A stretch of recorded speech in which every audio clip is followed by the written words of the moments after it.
is we've got stock, then we got super stock, super comp, super gas. Be ready. We're going to be calling you here pretty quickly. After that, top sportsman, you're going to come back and jump in that extra round. So top sportsman, quick turnaround. Plan accordingly. What time's it get dark here? We're going to make this without turning the lights on. That's my plan. What do you think of my plan so far? How do you like me now? Unfortunately, we don't have a vote.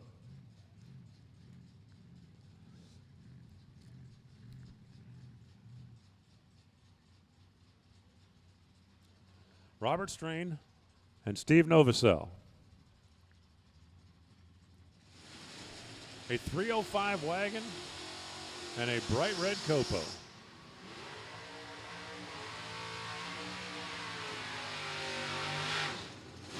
Robert's going, come on, bring on that 9-second player. I'm ready. I'm a do the math kind of guy, and I love the fact that Steve Novosel's whole race is 9 seconds long, and he's going to give Rob a 3-second head start. Think about that. If your race was 9 miles long and you have to give somebody else a 3-mile head start. The wagon out of Alabama.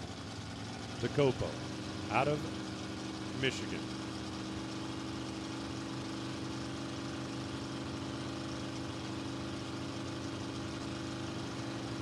In.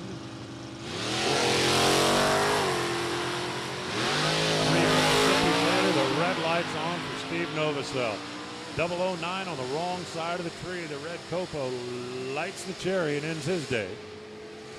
Robert Strain goes trip zip perfect, and then 1264 easing off the throttle. Novosel goes 972, but he was 9 thou on the wrong side of the tree.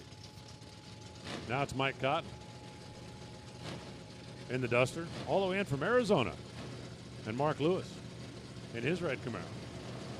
Trying to do what the last red Camaro couldn't, and that is advance into the next round. Looks like Christmas down there, doesn't it?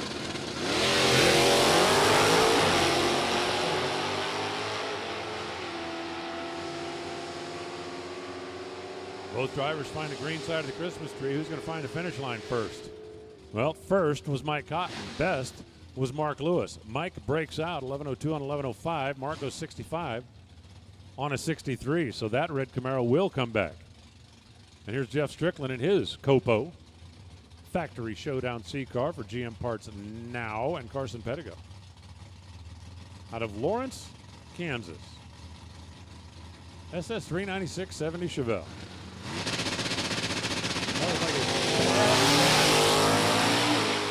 Factory hot rod back in its day, and that's a bad, fast hot rod in the modern day. Big block trying to hold off small block. Not going to happen. Strickland, 950, 137, taking 6 thou at the stripe. He had 3 thou in the bank, taking 6 thou, and that just locked the door on the Chevelle. Who goes 1052, 121, and gets an early exit. Super stock, if you're not here, you are officially tardy.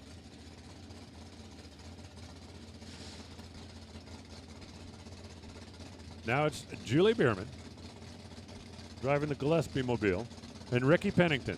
Listen up in the pits. Attention in the pits. I need super comp now to the staging lanes. Super stock, if you get lost behind the sea of dragsters, we gave you fair warning. I need super comp to the staging lanes, please. Cobra Jet versus Classic.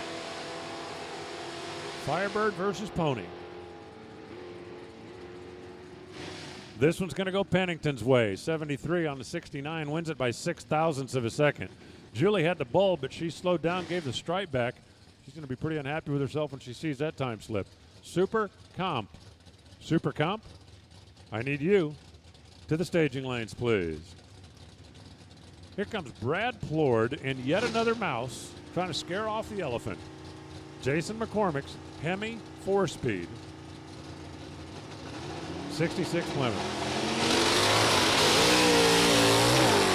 The Hemi car spun the tire a little bit. Let's find out if he's dialed for it. Brad is going to be in duck and cover mode when that big old monster comes flying by him at the top end. He ducked, he covered, and he won. Brad Plord breaks out 0.05 of a second. Jason McCormick breaks out 6 thousandths of a second. Brad gets there first, comes out on the right side of the math, and Jason is going to be hating the fact that he couldn't get on the brake pedal that much quicker. Super comp, I need you to the lane.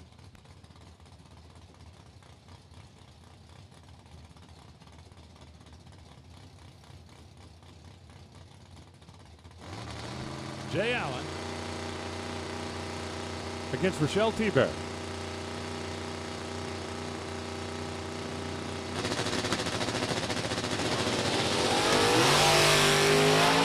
Rochelle turns loose.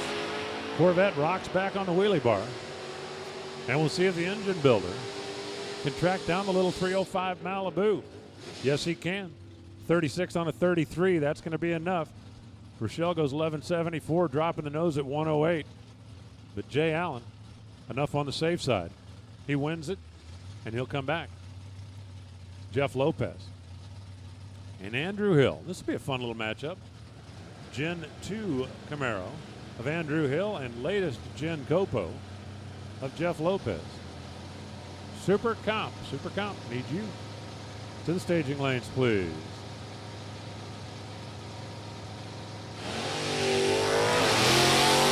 Absolutely love the way that 1970 Camaro leaves the starting line. But it's not about leaving the start line right now. It's about making the right decision at the finish line. And right now, Jeff Lopez made the better choice. 936, 132, 69 for Andrew Hill. Look at the speed, 114. Andrew went down there and dropped the nose. And that turned out to be the wrong choice. The Dodge material of Craig Marshall and the Corvette of Rick Winchester. Going to be the next two to enter and sign in, please.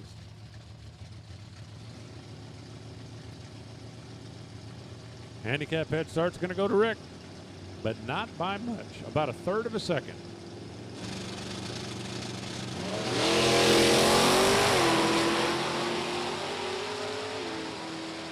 Little 350 Chevrolet out there just a bit. Dodge material going to the next round, 1108. 114 on the 1106. Better on the tree was Winchester, but he goes 1144. Gives up the stripe 9th out. There's a public service announcement. Don't dump. That's been about 4 in a row where it's been a wrong choice. Alan Castle in the Gran Torino and Jimmy Hidalgo in that late model GTO.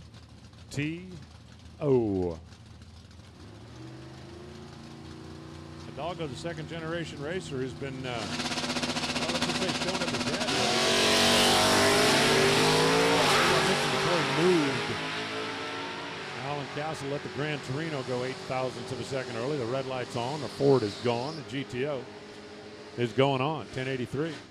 113 on the free time run. 1186, 111 for Castle after he fouled away his chance at fame, fortune, glory, and the Copper Wally. Ryan Kirkpatrick, factory showdown. Rusty Hall. Classic. Shelby. This is about as old school versus new school as it gets. Vintage 1967, first year of the 428 Cobra Jet. First one that was actually built by Bob Tasca out in Rhode Island. Ordered the parts out of the catalog, put the car together, and then called Henry Ford and said, we need to build this. True story. And then the first Cobra Jet saw the light of day off the assembly line. This Cobra Jet's going to see another light today because Ryan Kirkpatrick just saw the red light. 29 early. Game over. 1077, 108 for Rusty, 948 for Ryan Kirkpatrick. Dialed 47, ran 48. That part was fine. 29 red, that part not so much. Houston Rakey's 454 Chevelle. Ken Vaughn, 96 Corvette. How about the fact that these two cars are dialed 200ths apart? A 454 71 Chevelle. Now, I will grant you that by 1971, they were dropping the horsepower rating on it just a little bit. And a 350 powered 96 Corvette when they were starting to get back in the hot rod business a little bit. But first, we've got a little cleanup out there on the starting line.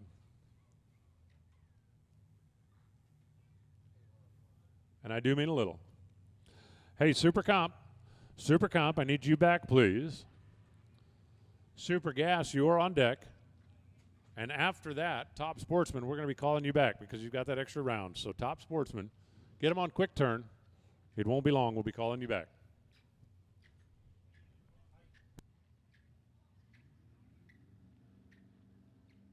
Hey, one more time. If you went far enough to get cash, third floor of the tower is where you can get it. Payout, third floor of the tower. And right now there is no waiting. No line. I see 2 thumbs up on the start line. We're going to start those 2 Chevrolets and line them up. Kentucky versus Tennessee. Kenny Vaughn with that 96 model. 4-speed Corvette.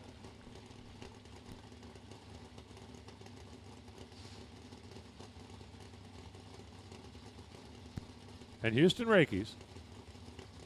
Houston, 16 years old. Driving a 71 big block Chevelle. When I was 16 years old, I didn't have a big block car.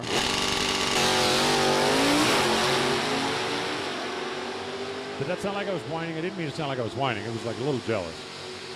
A little jealous. Ken Vaughn was very late getting his foot off the clutch, and he left way too much room down there for Houston. 58 on a 54 gets there in front of a 53 on a 52, and you can probably do the math in your head. Now it's Bob Gear, who's $2 richer and has toothpicks that taste like bacon. I got a question for you. If you're eating bacon and then you use a bacon-flavored toothpick, how will you know when you actually got the bacon unstuck? Because you're still going to be tasting bacon. Oh, I should have thought of that. The Executioner, Buick, the 09, Drag Pack Dodge.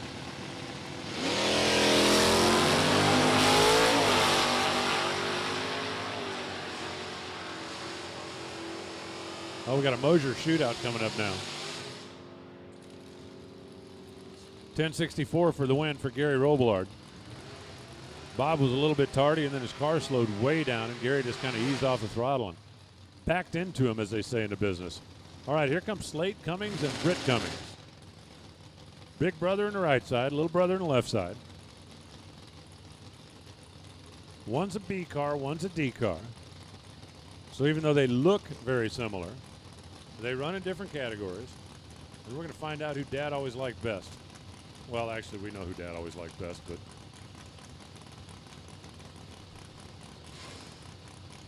Super Comp, if you're not here,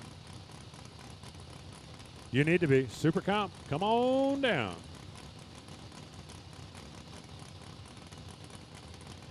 Okay, the 2 brothers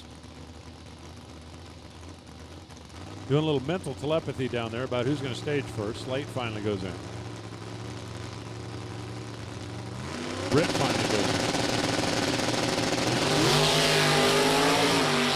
There's got to be some kind of bragging rights or some kind of side bet or some kind of something here, right?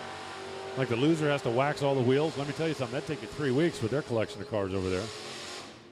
Slate gets the win. Britt got the stripe, but he had to run under to do it. 66 on a 67. Slate is on the +1 side. And apparently Slate has better brakes than Britt.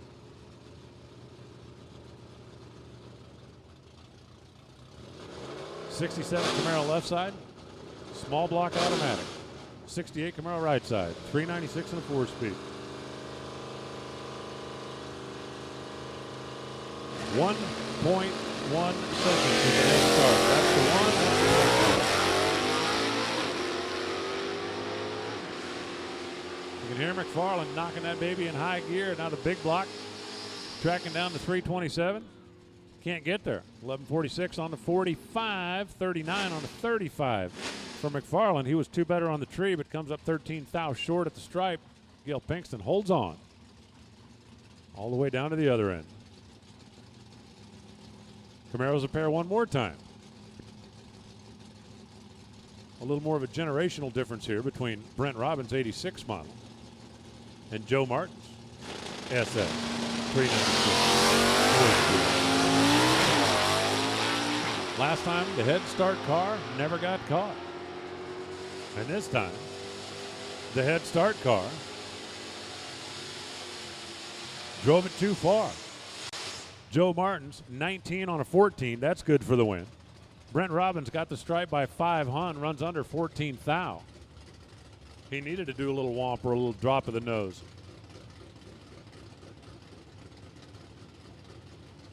E-automatic, heads up.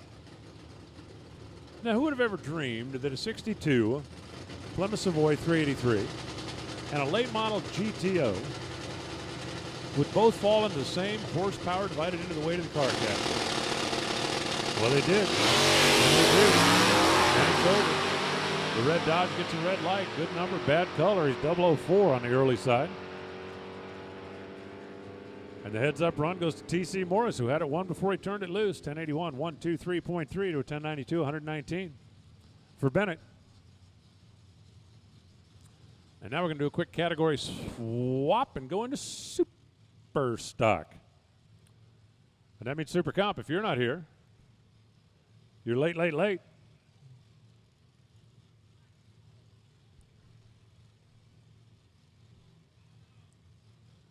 We're ready. Tyler Bohannon and Chuck Gallagher.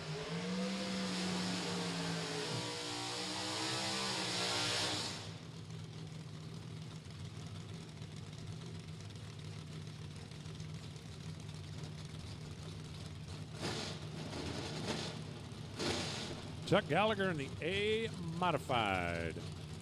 Boy, Chuck has had that car a long time, and it is a real rocket ship of a super stocker. Hence the 820 dial on the JEGS board. That'll give himself a pretty healthy head start.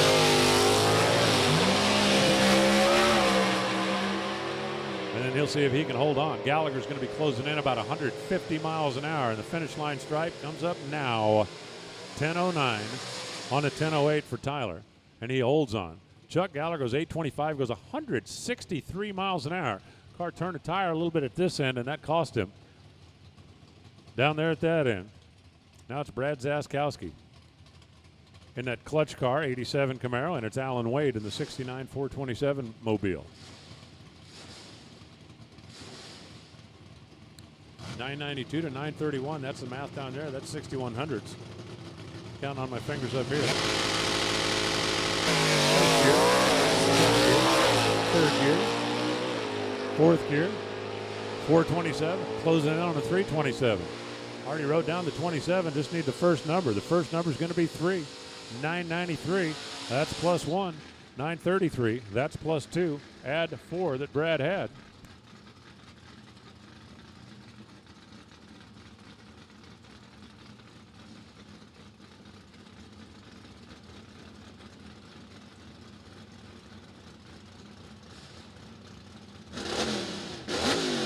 Jeremy Duncan, Mr. Pest Control. If you have a dinosaur problem, you call Jeremy Duncan and he will fix it for you. Guaranteed dinosaur no problem. Guaranteed. Bill Dyer, the Super M, 5-liter, box body against the classic Chevrolet. Finish line. Give it to the Ford. Did it with his clutch foot. 008, dead on 8. Didn't do much of a job driving the stripe, but put together a 16-pack, and that was enough to take care of Jeremy, who goes 992. Listen up in the pits. Attention in the pits. Super Gas. Super Gas, I need you now, please. Super Comp, if you're not here, we'll run without you. Super Gas. Super Gas, I need you to the lanes, please. And Top Sportsman, you will follow Super Gas, so be ready. We'll be calling you shortly. Jeff Taylor and Larry Cummings. Jeff's pretty good at this. I mean, if you call, 4 world championships and about 50 national event wins, pretty good. Larry's not exactly a rookie. The B Modified. That's Team Mosier. The D Automatic. That's Team Taylor. We're going to find out who's got the better shoe polish. Wow. Identical reaction times. Larry Cummings goes dead on 1. Jeff Taylor gets the stripe 4 thou, and you know how that worked out, right? Identical reaction time, taking 4 thou normally works, unless your opponent's dead on 1. Carl Weisinger. Factory Superstock Challenger. Dave Dubs. Junior out of team. Heads up.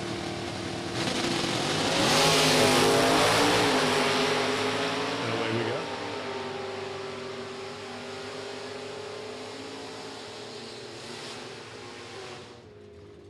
Dead on 7 for Carl. Gets the win. Dave Dubs goes 10:37 on a 32. And once again, Carl didn't exactly do a all-star job of driving a stripe, but he did end up on the plus side by 7 thousandths of a second. And that's the important part. Like Unc was saying earlier, the only light that matters right now is the wind light. Usually if you have the better reaction time, the better light down here, it makes it easier down there. But as long as you get it done, Steve Henton, no automatic 55 Chevy, and Nick Morris in that 352 Mustang. If you don't think that 55 Chevy is cool, you're in the wrong place. 265. Little engine that could, and that great big heavy Chevy trying to hold off the Mustang. Finish line stripe. Winner picker says this time Morris, 993, 125. Caught him early and had some room. 1224 as Steve Henton's car slowed considerably from his predicted number. Super Gas. Attention in the pits. Super Gas, I need you the staging lanes. Now it's Aaron Stanfield. That's Greg's kid. And Indiana Johns.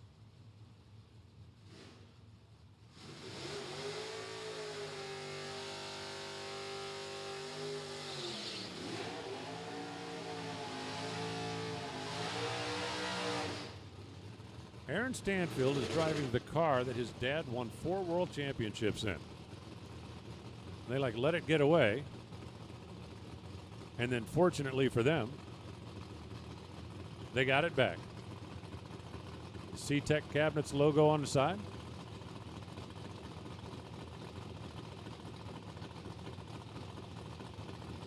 That's been a pretty good race car. First for Greg and now for his kid.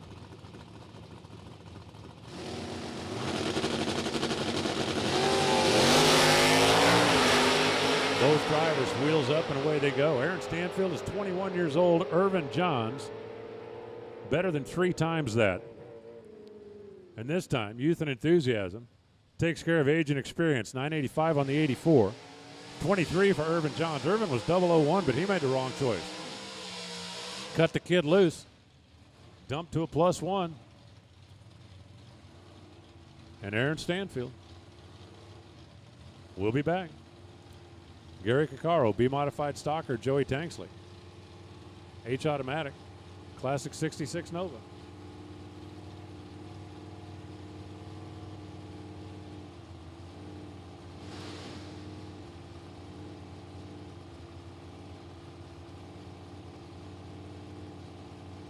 Super Gas, final call Super Gas.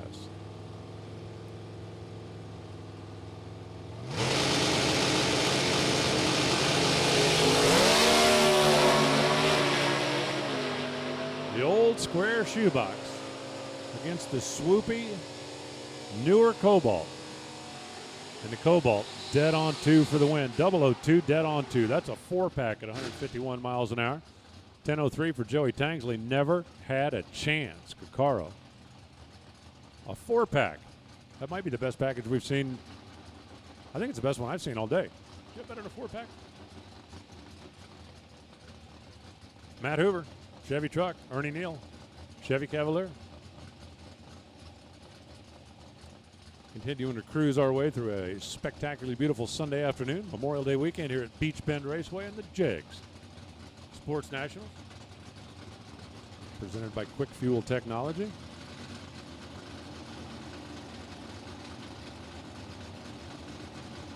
That's bumping in easy.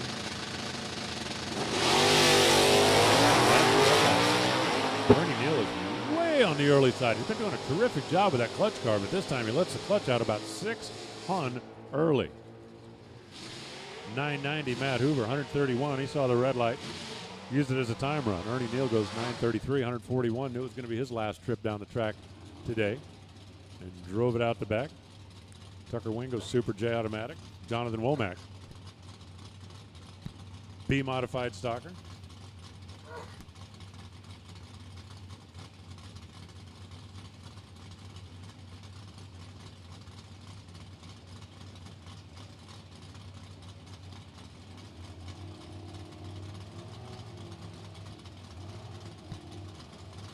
Jonathan Womack might be the coolest barber ever. Oh, this is the world champion. Not just a barber. If you won a world championship in the Lucas Series, you go up on the coolometer no matter what your normal occupation is. Dead on zero, Jonathan Womack. Get out of the way. Tucker Wingo, 10.05.3 on a 10.05. 16 on the bulb. That made the difference. Jonathan missed a little bit back here. And then dead on zero for the loss. That's heartbreaking. Garrett Gezi and Emily Volkman. Heads up. L automatic. The AMX.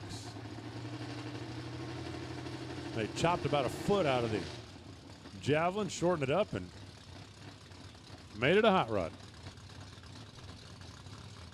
And Volkman in the Chevy 2 at the 283. Garrett Gezi doesn't exactly have the axle twisting combination in there. It's got the 290-inch motor, but it is a really cool car. And let me tell you something. Ain't nothing wrong with Emily's either. Emily's got a small tire on that thing. She's definitely got her heads up combination on here. Didn't need any of it. Garrett Gezi, even though he out-qualified Mrs. Volkman, squeezed the tree too hard and came up red.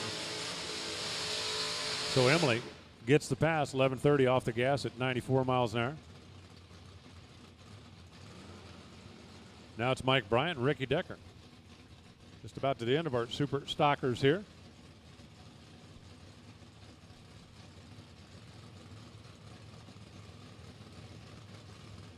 It's Mike Bryant. That's the MB trucking guy. And it's Ricky Decker. That's the former world champ guy. Handicap's about half a bulb-ish.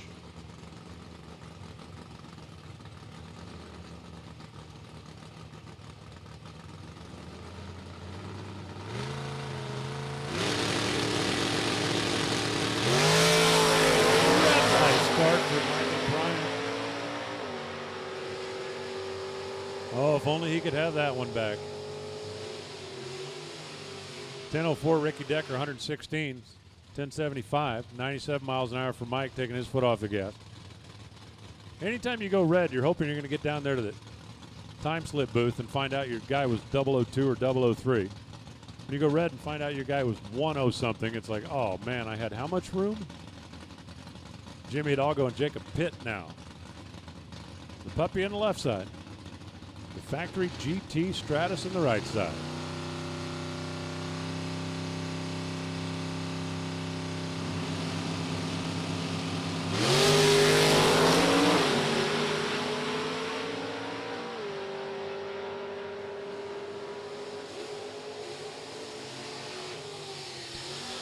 .984, Hidalgo gets it done. He overcame a much better reaction time.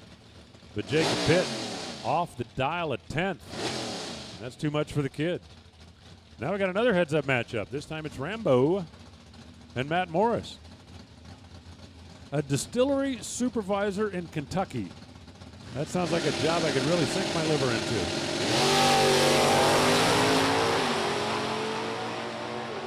Boy, Rampy went back and aired that thing out. He was taking no chances on this heads up, even though he was better in qualifying.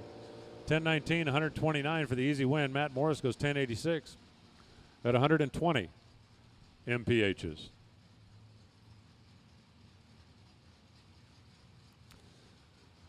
Now it's Greg Meyer and Donna Morris.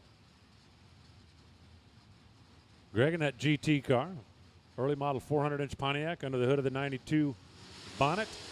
And Donna Morris, a domestic engineer. Reminds me of a joke I can't tell. Pretty much everything reminds me of a joke I can't tell now that I think about it. Another GTF body against classic little square Chevrolets.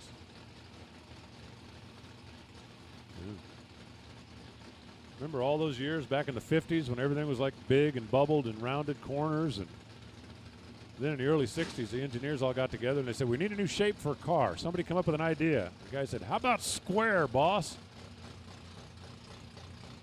And that's the way they were for about the next 6, 7 years. Until we eased into the 70s and started loosening up on the 20s. Don is out there. Greg's on the chase. Womp, womp, womp, womp, womp. Dead on 2 for the win.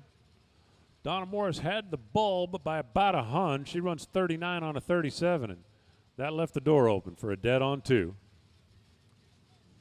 This will be our final 2. We got Super Comp strapped in, helmeted up, and ready to go. We should have our top dragster guys come up and look at Super Comp. See, when you pull up the ready line, you should be ready.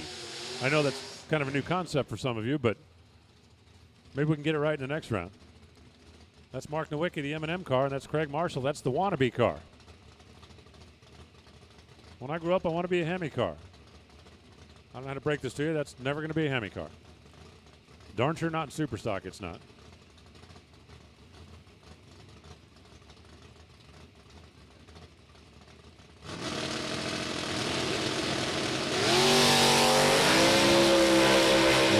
We are green.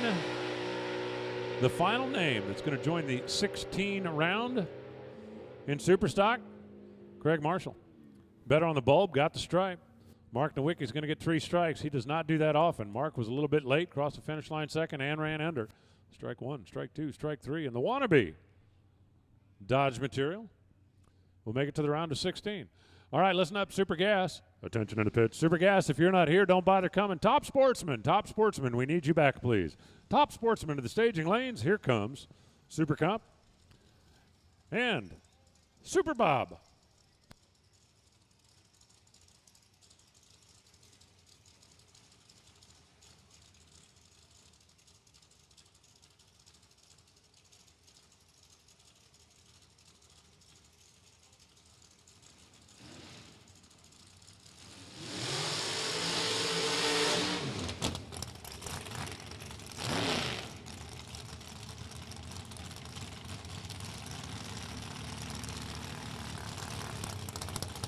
Nineteen cars left in the category. Going to whittle it down to 10. David Forbes, Jeff Mandel.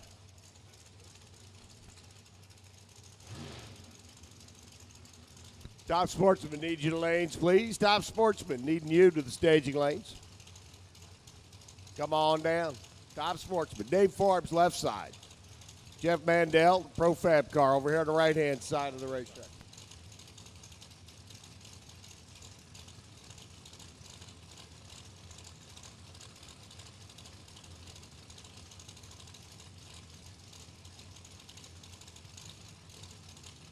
A90's up on the board. Who's going to the round of 10?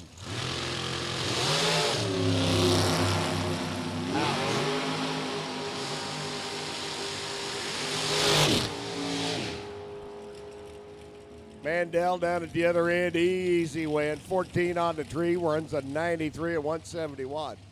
David was dead late out of the gate, still runs a 96 and had no way of getting there to tighten that one up enough to get the W.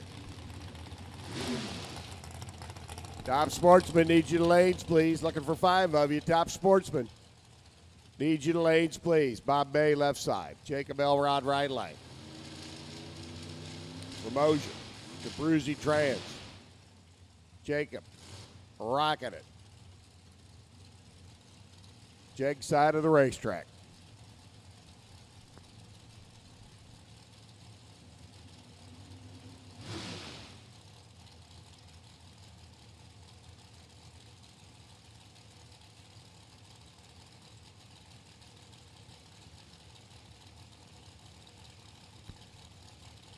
Well, Robert's waiting to get in, so's Jacob. Eventually, we'll light some bulbs on the tree.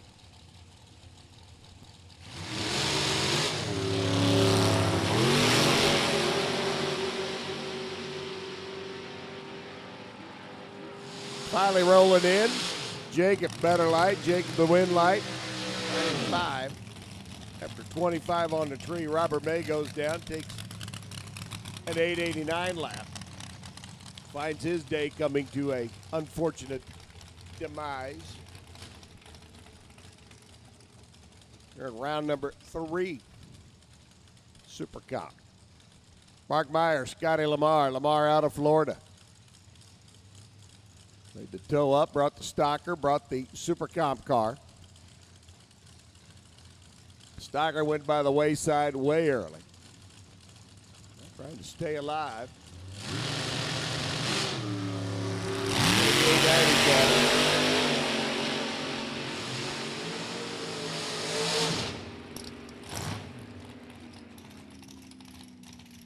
890 gets the win by Mark Meyer at 172 by 2 10,000ths of a second. Scott had the better light. Those 891.7 and those 2 10,000ths just comes up short.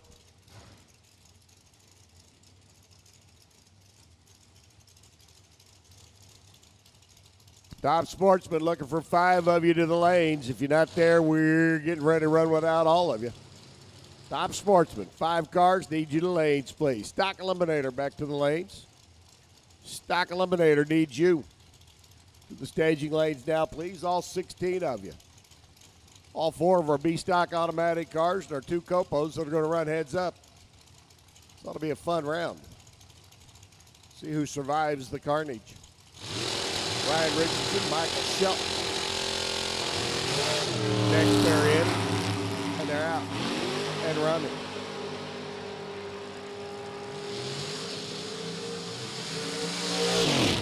.901 by Ryan gets the win at 159 flat by Michael. A little tardy out of the gate by Shelton. Rusty Cook up now taking on Tyler Kahele.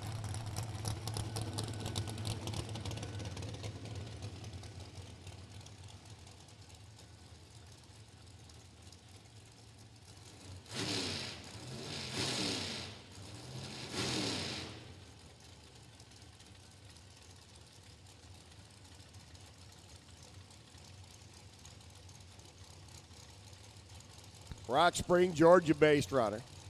Young Mr. Kahele. They're the Budweiser lane. Rusty Cook, our Super Gas, Super Comp competitor out of Ohio Crankshaft. See what kind of a dance number he's got here on the JEGS side. Better Light Tyler, Win Light Tyler. 90 with a 6 beats a 91 with an 8. Tyler a little bit better off the line. Parlays it into a win by 25 thousandths. Down at the other end of the racetrack, Nick Folk and Brad Plord. Bad Brad driving Charlotte's car over here on the right-hand side. Wheeling his machine. There in the Bud lane. 19 cars this round, whittling it down to 10. Stock Eliminator needs you back to the lanes, please. Top Sportsman looking for 5 of you. Should be in the lanes now. Super Gas, you're getting ready to come up next.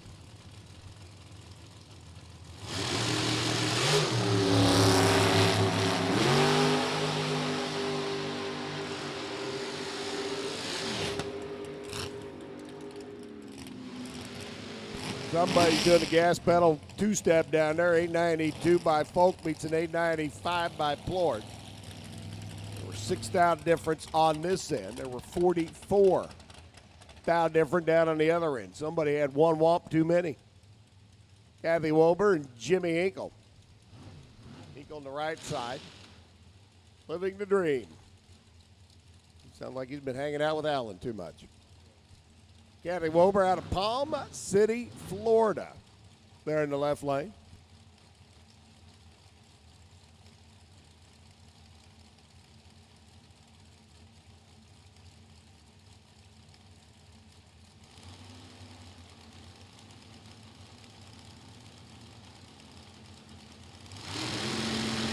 In, locked, loaded, and red. Kansas too quick out of the gate.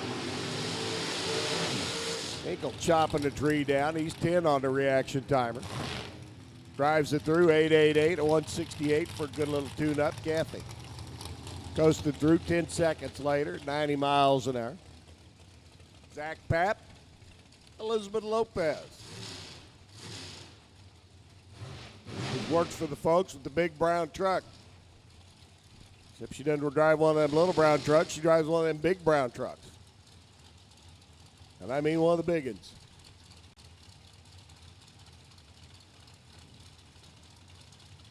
Elizabeth trying to make her lap down so she can make it back to watch hubby. Heads up, stock eliminator race. This could be good. Youngster over on the left-hand side, Zach. He's got the win light at the stripe. Going to be Elizabeth, 91 on a 90. 87.8, Zach going down, taking a whole lot of stripe. After getting a whole lot of L on his time slip. Tyler Bohannon. Sticking around here in Super Cup as well. Ricky Legault making a toe up out of Louisiana. Concrete engineer. He can do anything with I-10. It's such a nice road to travel on. Not saying anything or anything. 894 by Tyler. Good for the win. Beats Rick's 893.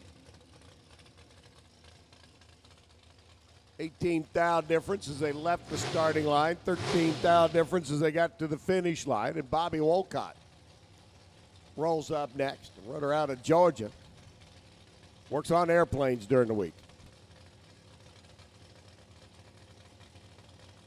19 cars. He's going to go to the final 10. The terrible 10. The tantamount 10. The top 10. 884, 175. Bobby on his tune-up run. Super gas. Getting ready to roll up next. Top sportsman. Should be 5 of you in the lanes. You'll be coming up. We've called you stock eliminator. 16 of you in the lanes. 8 pair. Like the way I worked that out real quick. 16, 8 pair. 8 pair.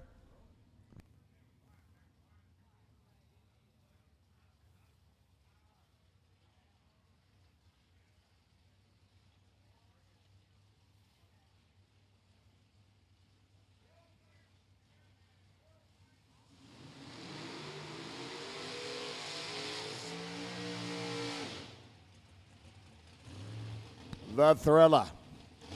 Jerry Vergadamo, Metairie, Louisiana-based runner. If you're ever down in Louisiana and there's a New Orleans Saints ball game going on, look for Thrillers. Open top bus.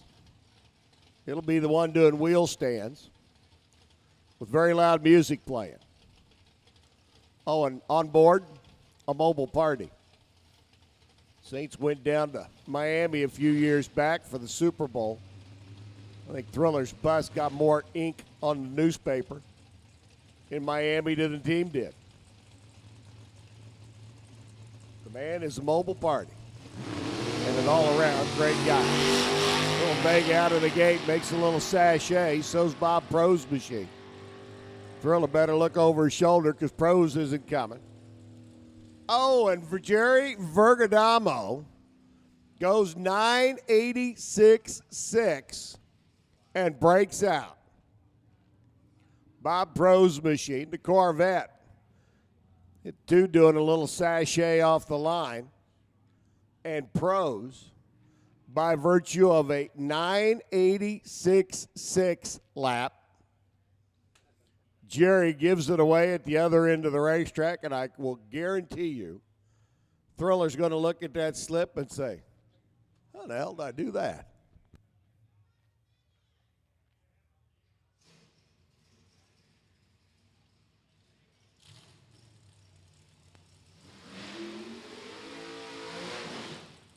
Steve Hoyt picked up cash and prizes today for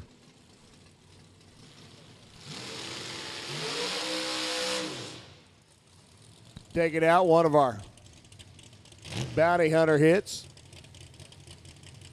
Stock and super stock both. Need you to lanes now, please. Stock and super stock both. Looking for both of you to the lane. Stock and super stock. So the Thriller's gone. The Corvette comes back.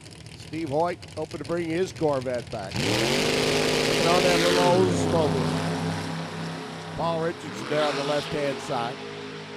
Off and running. Hoyt got his work cut out for him, though, because Richardson goes 0-0-1. Gets the 0-0 win with a 992. 991 by Steve's 23 thou short at the other end of the racetrack. Rich Spadlin and George Warren roll in next.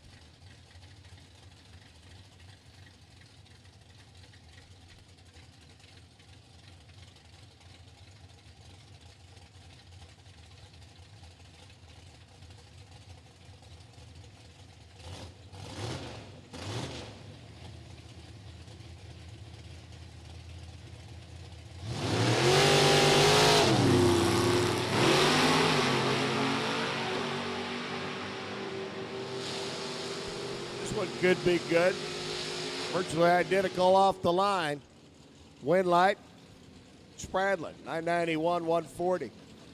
George goes down, takes a chunk of stripe, breaks out at the other end of the racetrack. So Spradlin moves on. We whittle it down to our 8 quarterfinalists. Edmund taking on Matt. Tankersley's Pontiac GTO. Up on the right side. Edmund in the borrowed Corvette in the left lane.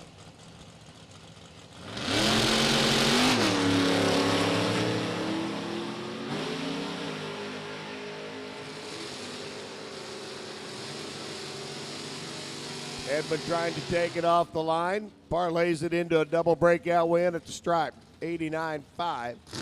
Beats an 87.6.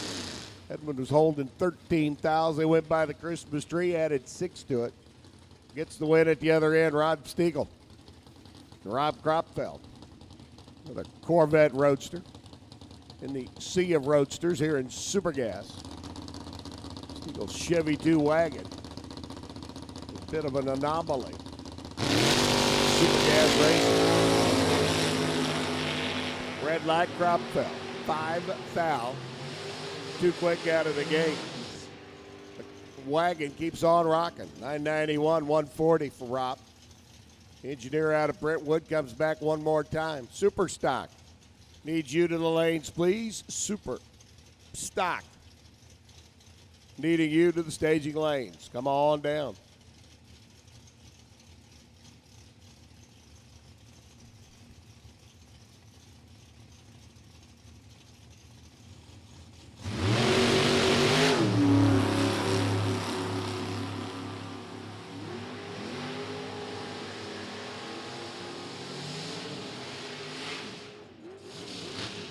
Greg Anderson, Big Ed, Circus Motorsports runner. Takes out Jimmy Repka here in this round. 96 to a 98, 14 thousandths down at the other end of the racetrack.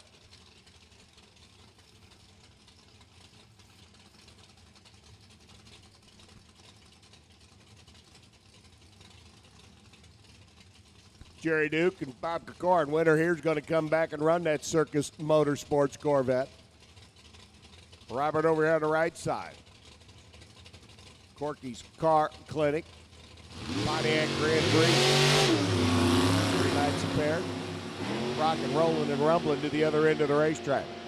Jerry Duke's Beretta there in the Budweiser lane.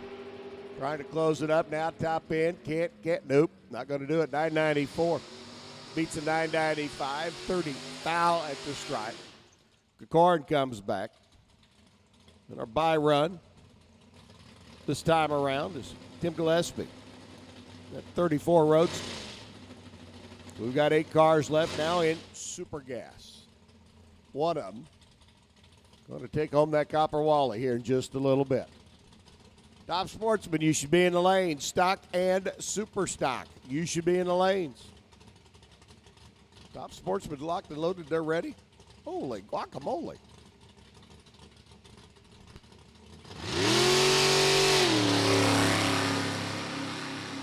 Tim gets the bye run.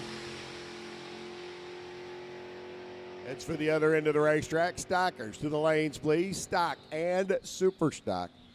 Needs you to the lanes, please. 989, 152 for the runner out of Ohio. Top Sportsman getting ready to come up next. 5 cars left. Going to whittle it down to our semifinals. We'll be ready then with our semifinals and comp.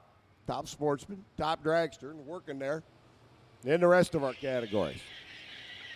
Slowly but surely creeping up on that final round in all of our categories.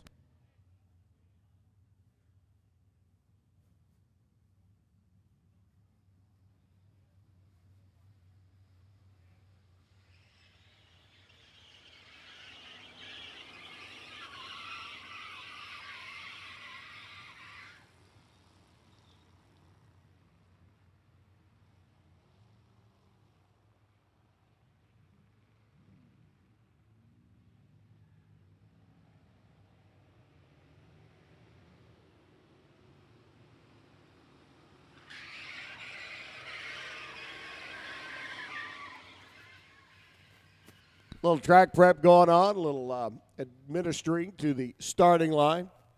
Top Sportsman, stock and super stock. Getting ready to come up next, along with Alan Reinhardt. Thanks, Unc. You might hear a weird sound in the background here momentarily, but, well, here.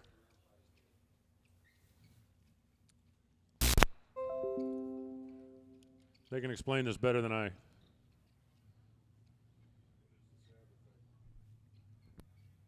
Pay no attention to that man behind the curtain.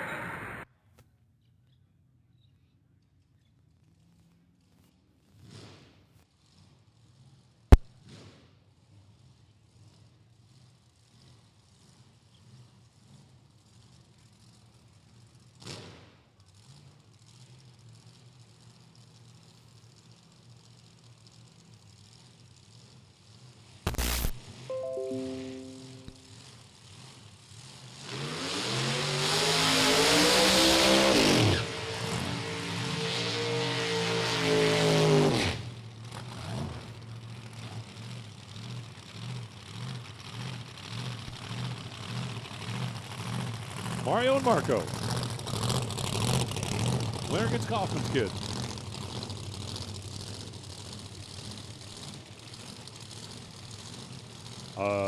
Listen up in the pits. Hey, we're getting down there towards quick turnaround time, and you guys should know this by now. Stock and super stock, you should be here in super comp. Let's go ahead and start rolling this direction, please. Come. Gas them up. Send them on back.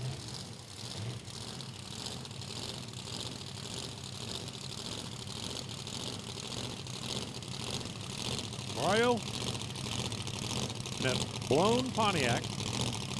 Marco, in that nitrous guzzling 68 Camaro. Holbrook does the engine, he does the transmission. Got started racing with a PhD.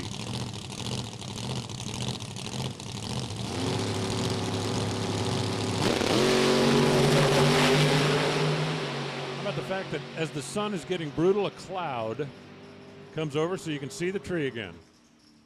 Whoa. Double breakout. Margin at the stripe, 1/10,000th of a second. A 2 thou reaction time advantage made the difference for Marco Abruzzi. Margin at the stripe was .0001. Marco's going to look at that slip and go, come on, man.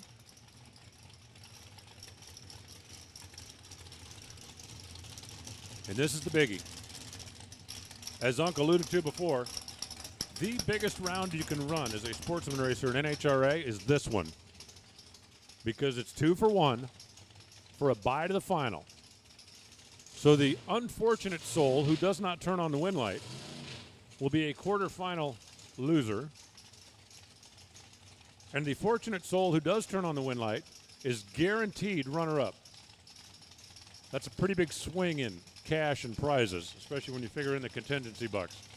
There's no bigger round in NHRA than 2 for 1 for a bye to the final. Jerry Albert for JEGS and Abruzzi and Holly and Ricky Atkins. That's at MT Tire. 37 Chevrolet that he built himself. We'll see, he's a chassis guy. 670 to 688. That means Jerry gets the tree first. They're both free. Whoa, hang on, Ricky. Hang on, Ricky. I know you built that car, but you sure don't want to have to try to build another one. Wow, that thing was all over the racetrack down there. Jerry goes 693, 189, and that's going to be a winner.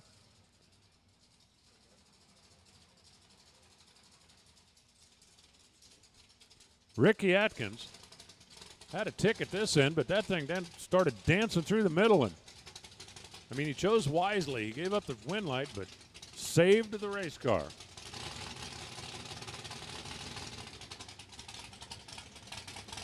So Greg Kaufman takes the tree and backs out.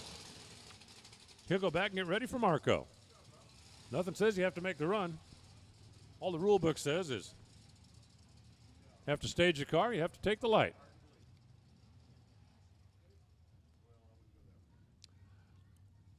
And Greg Kaufman, whose dad used to run Pro Stock, and I'm almost positive that's one of Danny's old Pro Stock cars. He came up and said hi the other day, and I didn't even ask him about that. Why? I know what you're thinking. Why didn't you ask him? Well, because I'm an idiot, okay?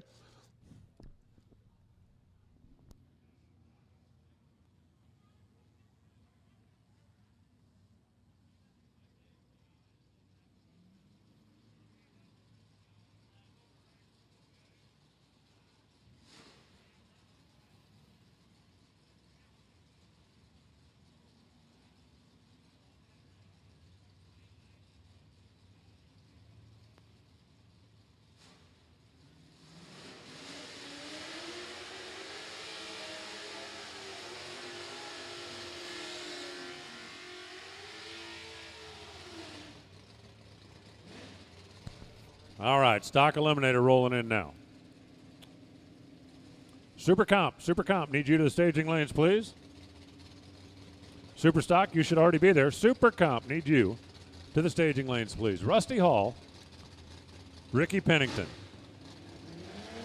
This is a classic case of without me, there'd be no you. If there hadn't been an early model Shelby, do you think there would really be Cobra Jets today? Oh, and a red light start for Ricky. They dialed them a thou apart. A hun apart, excuse me. They dialed them a hun apart. Ricky Pennington goes red by that hun. Super Comp, come on. So Rusty Hall eases off the throttle and takes an easy win. I sincerely hope that he didn't just wound the Shelby, because I'm all for taking like a lazy run down the racetrack, but that's lazier than normal. Listen up in the pits. Attention in the pits. Top dragster. Come on down. Top dragster, need you to the lanes, please. Here comes Jay Allen and Jay Hidalgo. Like a Louisiana showdown here in Kentucky. C-automatic, E-automatic. Couple of big power players from down there in Cajun country.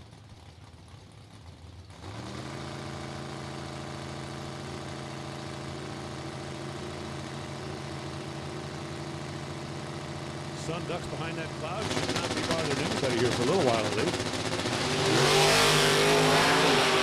Green wheels up, launch on both sides. The GTO's out there. The Corvette's in high gear. Jay Allen trying to run down Jay Hidalgo. Finish line. Winner picker says Jay Allen Sherman. 10:35 on a 10:34. Jimmy Hidalgo 029, and he was locked out at that point. Margin at stripe was a thou. Nice job, Mr. Sherman. Now it's Craig Marshall in the real Dodge material, not the wannabe, and Gary Robillard in the factory showdown. Dodge Challenger. Super Comp, you need to be in the lanes. Top Dragster, come on down. And Top Dragster, please, when you get ready, ready?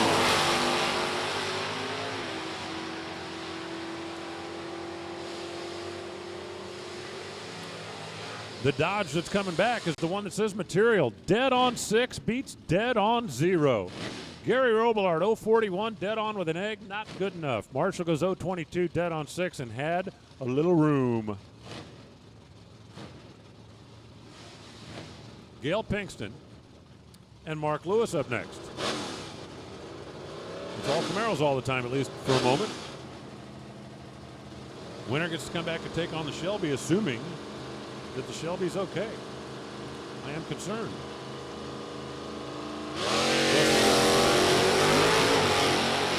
Oh, the red car gets a red light by 1 stinking thousandth of a second.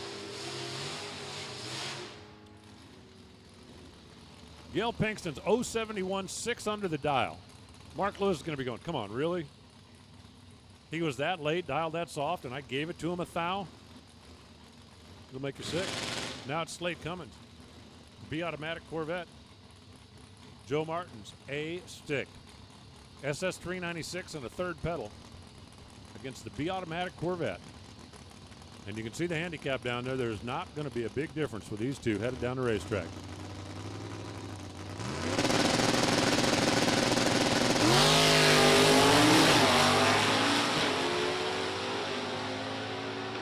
Joe Martin's concentrating on his shift light and his shift points. Now he looks over and tries to figure out what to do with the Corvette. Double breakout. Slate Cummings is under by a thou. Joe Martin's is under by 8 thou. Can you figure out that margin? You got it. 7 thou, and Slate on a double breakout advances to the round of 8.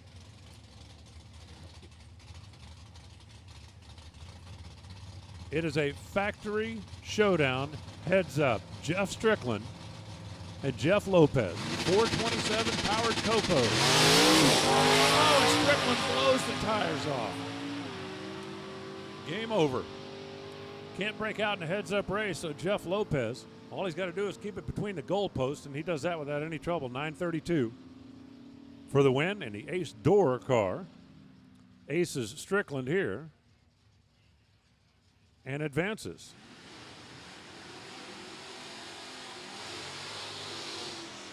Brad Plord and Robert Strain.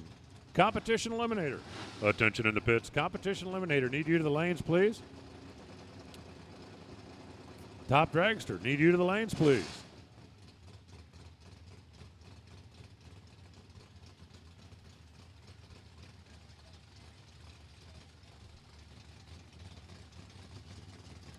Brad Plord's 283. Robert Strain's 305. Brad Plord does not give up a lot of head starts, but I don't believe he's scared. That's a little blue Chevy too. It's like our very own Alabama gang. Goes on the inside.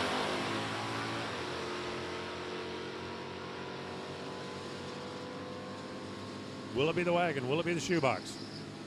Brake lights, wind lights. 1262 on a 1261, that's a winner. Brad went down there, cut loose. He was 2 above. Rob was 1 above, taking 7 thou. So Robert Strain will come back and take on Slate in the next round.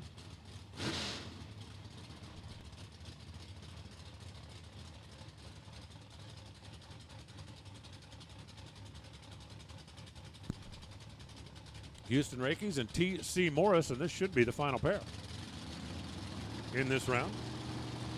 We got Super Stock at the ready line. That means we need Super Comp back there, and Top Dragster, Competition Eliminator. To the lanes, please. Top Dragster, Competition Eliminator, to the lanes, please. T.C. Morris and the GTO has been doing such a terrific job all day, and this time he flinched. Houston gets the win, 10:55 on the 10:53. TC was late, cross second, and broke out. But Houston Rakes, 16 years old, going to come back and line up with Jeff Lopez. And you know what? He ain't scared.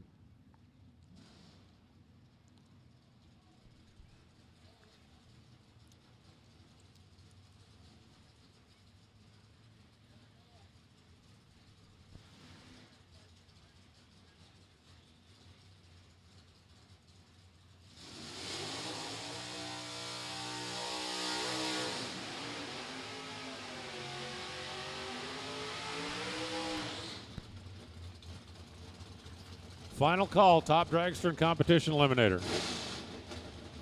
Tyler Bohannon.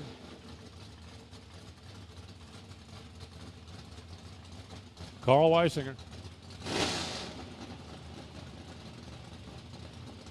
Tyler Camaro. Carl's in the challenger. Getting down in the late rounds. Turnaround's getting a little quicker. Pressure getting a little higher. Fun meter, peg. Well, he's mine.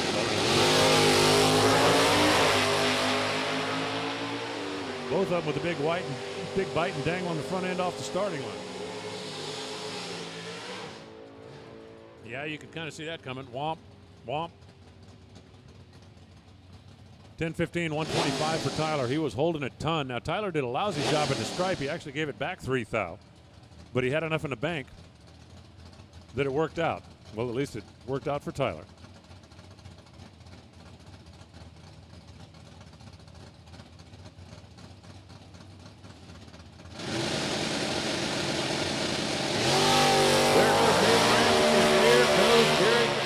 Turning on that bottom bulb, red light right side, wind light left side.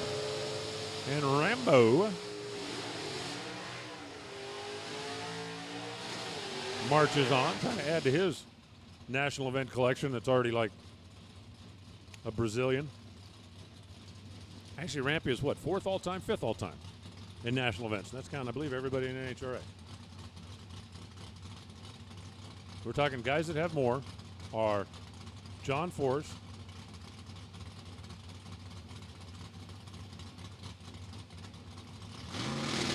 Frank Manzo,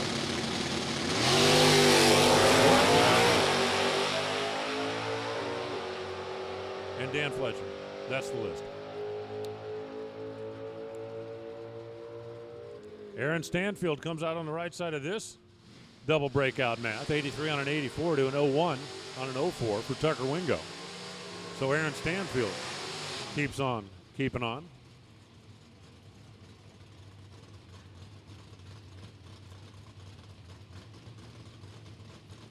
Nick Morris and Brad Zaskowski, if you add them together, they finished top 5 last year. Talk about a battle of the Titans. Nick Morris in the Ford, Brad Zaskowski in the Chevy. A factory GT machine on one side, a 327 4-speed Camaro on the other.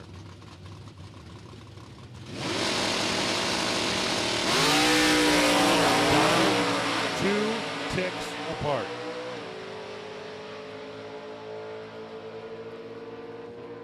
Which one of last year's national players is going to play some more?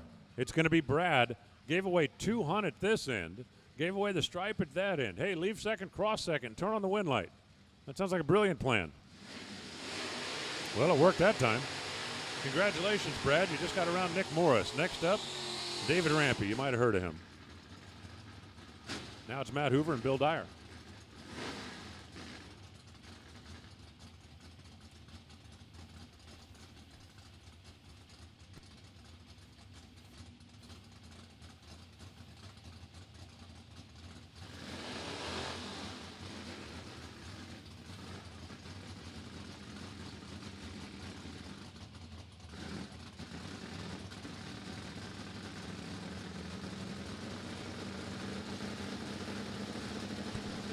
The truck, Matt Hoover. The not truck, Bill Dyer. The handicap, 1 Mississippi. Early before it was supposed to start. That is way early. 101 on the wrong side, and Matt Hoover advances. 988 on a 988. That's perfect. Bill Dyer ended that race a 1/10 of a second before it was supposed to start. Now it's Ricky Decker and Emily Volkman.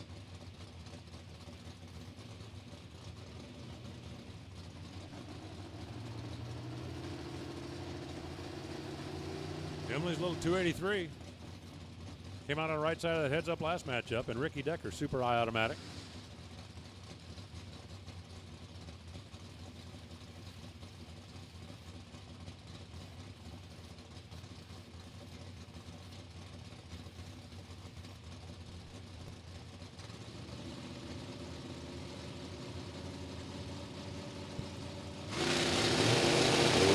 Coming up in the pits.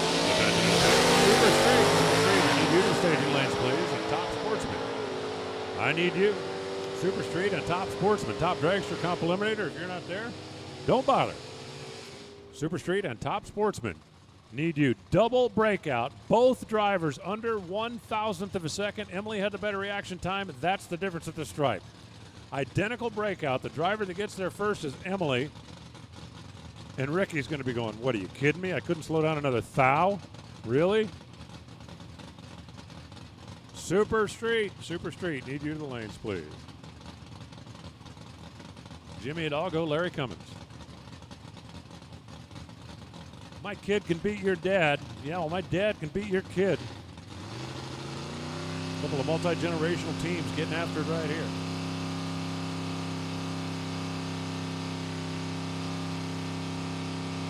They're in.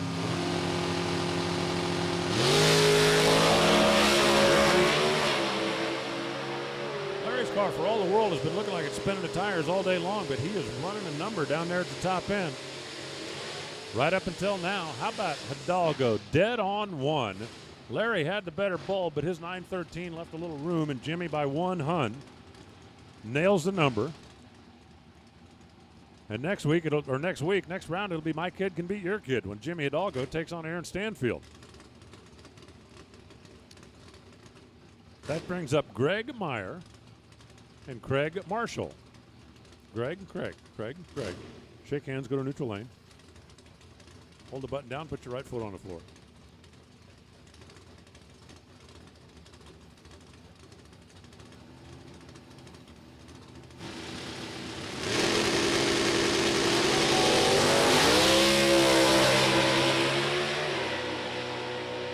Firebird is down there a ways. Here comes the little wannabe.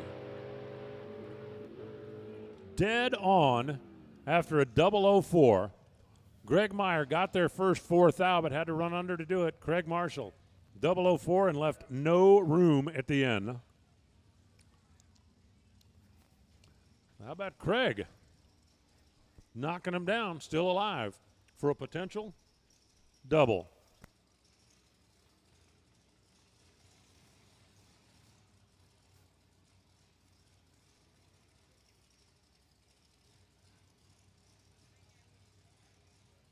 It's super comp time. Are you throwing me out or are you leaving me in, Coach? I'll do super comp.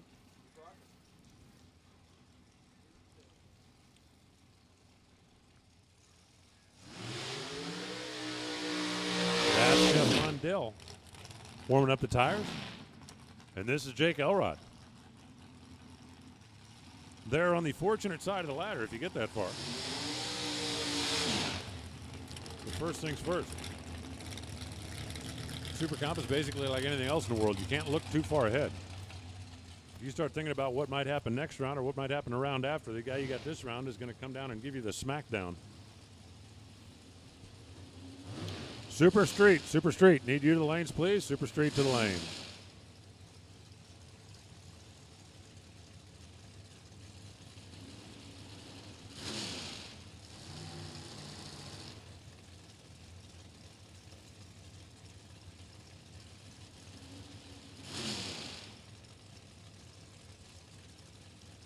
The friendly cloud all of a sudden is taking a break.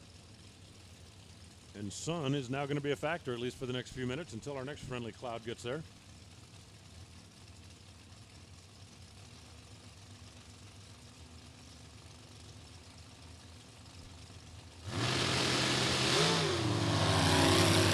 Good bang.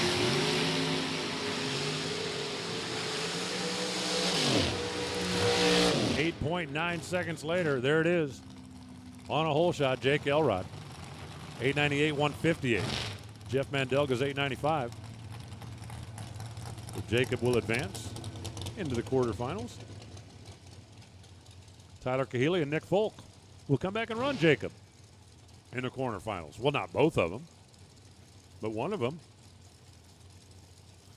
South Carolina-based Kahele, a top 5 player. Nick Folk. Anybody who's been around bracket racing or Lucas Oil racing for any amount of time knows the name Folk.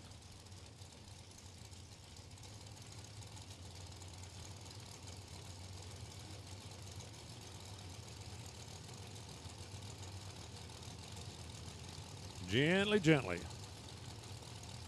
Easing him up there.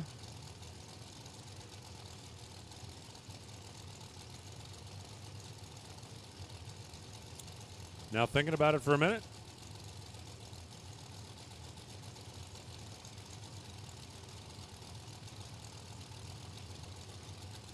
Now ready.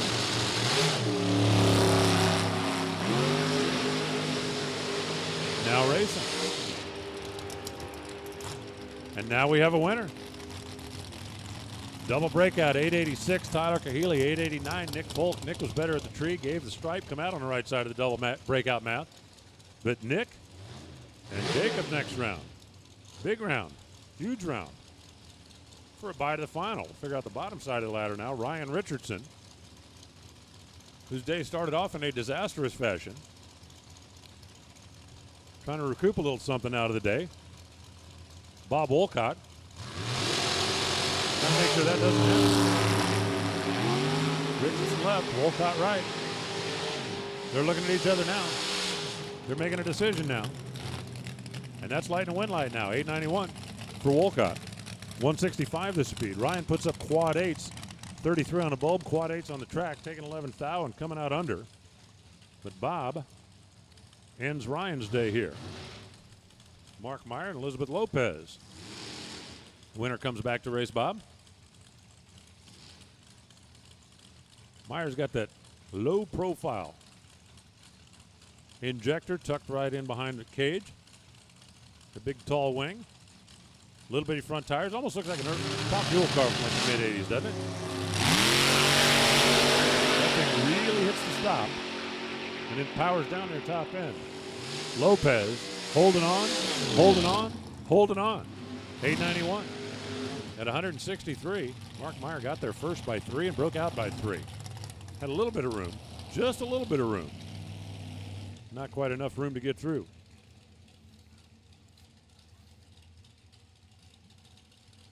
And this is 2 for 1 between Tyler Bohannon left side and Jim Hinkle right side.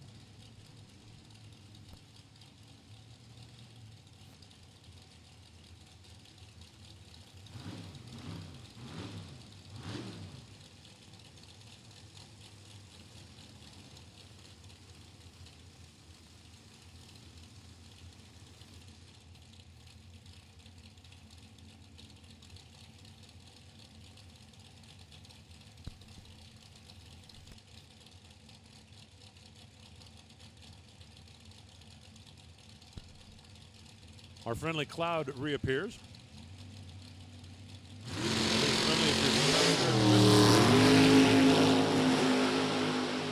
think Hinkle might have been set up for a cloud, and then it disappeared on him. He ends up red a 1.5. And Tyler Bohannon. We have 2 UPS drivers in the final 5 cars. What do you think of that? When's the last time that happened?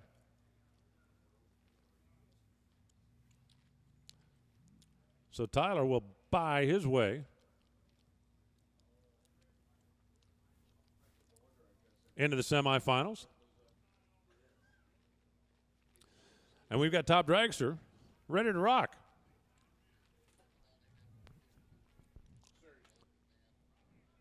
Super Street. We need you. Stock Eliminator, let's go ahead and gas and go. Come on back.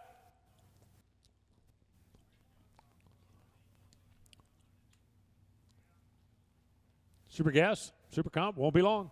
We're just about to gas and go for everybody. So, guys, we're on quick turnaround. If you light up a scoreboard, let's get it back to pits. Let's top the tank. Let's check the tires, and let's be ready. See if we can put this thing to bed at some kind of a reasonable hour tonight. Maybe get out of here in time to watch the last few laps of the Cup race. Doesn't that sound like a good idea? Brilliant, isn't it? Brilliant doesn't begin to describe it. Here comes Top Dragster, and here comes Bob Unkerfer.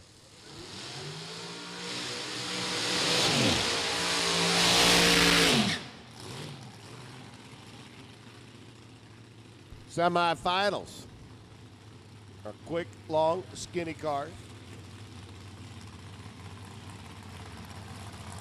Jeff Libla, Bob Mandel, Profab car on the right side. If you look up there in the sky, the cloud blocking the sun right now has that shape of Kentucky to it, doesn't it? How'd Dallas do that? That's a good question. Ron asked that moments ago. It is a good question. This is multi-talented. Right now, Jeff and Bob just going, thank you for the cloud. Whoever's responsible.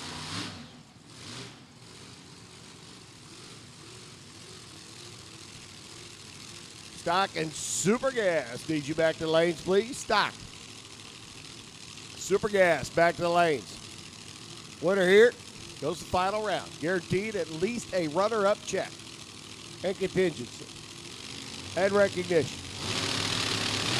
There goes Jazz. Here comes Bob. Ooh. Coin flip off the line. Win Light Mandel, 52 on a 51. 10 thou at the stripe, 20 on a 17. Libla gave the stripe down at the other end, and Bob Mandel said, I'll take it. Thank you very much. Bob rockets into the final round. Danny Nelson, Kenny Story. Going to come back. One of them going to run Bob for that very special copper-hued top dragster, Wally. Kentucky on the left side. Danny Nelson, the racecraft chassis builder out of Arkansas. Batesville, you may have heard of that town. Famous for building something else down there.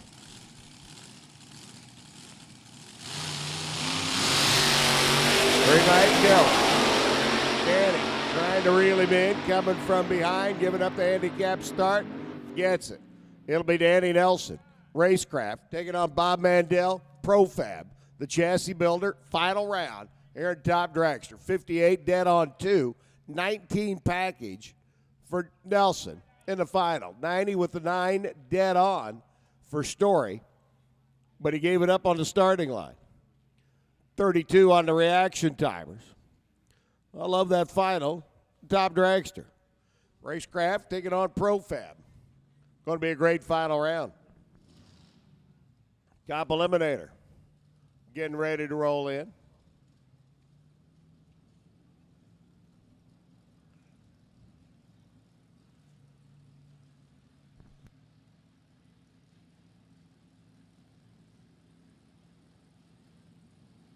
Stock and Super Gas.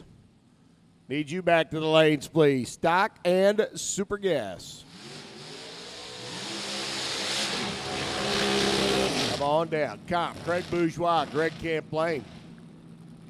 Craig's wounded to beat the Nostalgia Dragster Index by 300.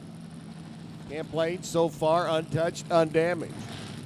Should make it a pretty stout semifinal battle. The Thriller out in front, still licking his wounds after that breakout and Super Gas in the last round. But he's crew chief on Bourgeois' car. Get him lined up. Front engine dragster, ejected mouse motor. Camplain the rear engine car, B Econo machine. Here on the JEGS side.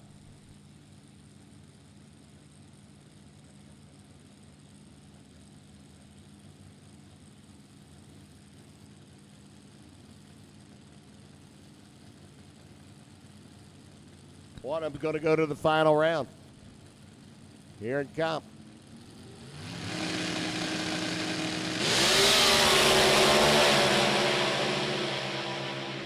Bourgeois trying to stick the nose out in front at the stripe, does it. 93, 176, 9 thousandths of a second. Beats Camplain, 697 at 179. Bourgeois, the reigning national champ, into the finals. Now it's going to be all dragster. Or is it going to be a door car going up against him? Rick Brown, Jason Cohen. Jason giving up the handicap start to the truck, believe it or not. Little 4-cylinder machine. Going to be hauling it down the Budweiser side of the racetrack.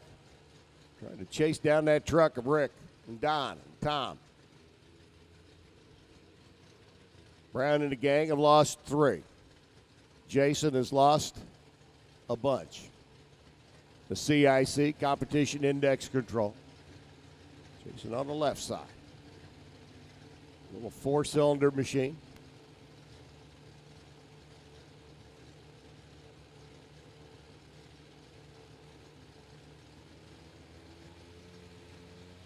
Dave's seeing a little spot of something behind the car. Oh, and Rick Brown rolling the tree.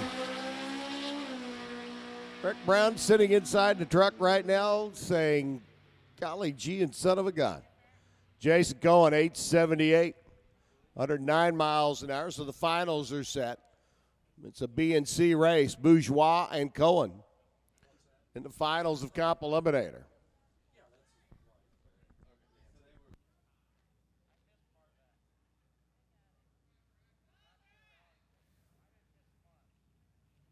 Again, racers, if you have a check coming, it's available for you up on the 3rd floor of the tower. Please come and get. So our finals are set in Top Dragster. Finals are set in Comp Eliminator. Getting ready to set the finals in Top Sportsman. Super Street getting ready to come up. Stock Eliminator. Super Gas, you've been called. Stock and Super Gas called you to the lanes.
All right, Super Street down to the Elite 8. Going to whittle it down to our Final 4.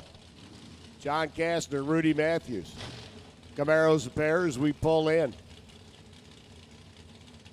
Rudy right side, John left side, 1090 up on the Budweiser and JEGS.com.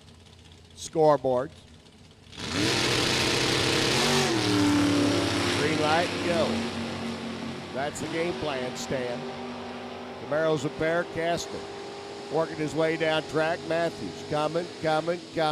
Not going to get him. 93, Kastner. Good for the win. Rudy goes 1097, 133. So Kastner into the Final 4. Taking out the ever popular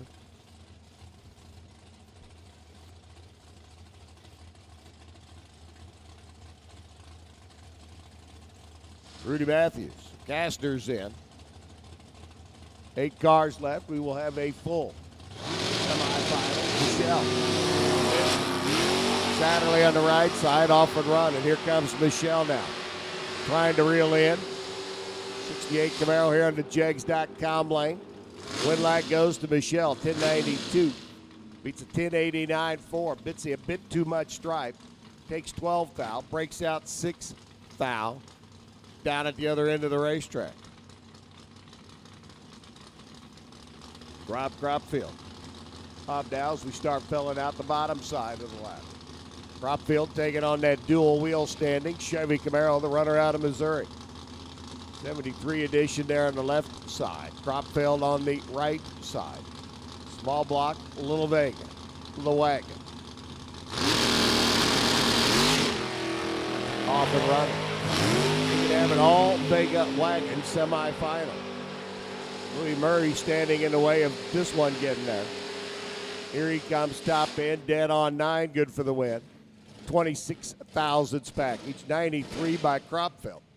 Down at the other end of the racetrack. And Murray taking that Camaro one more round. And down to the final 4. He's eliminated one Vega wagon. Will he have to do it again? Jimmy Bannister sure is hoping to have that opportunity. As he takes on James Hinkle's Nova. First edition, small block car, right side. For the runner out of Danville. Home of them frog follies. Right-hand side, Hinkle. Left-hand side, Bannister. Another Vega wagon.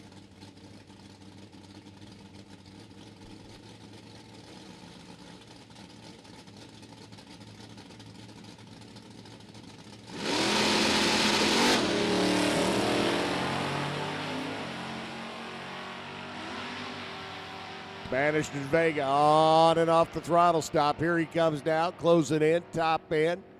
At the stripe, gets the win. Bannister, 1092, 129. So Murray's going to have to take out the other wagon if he wants to make it to the finals.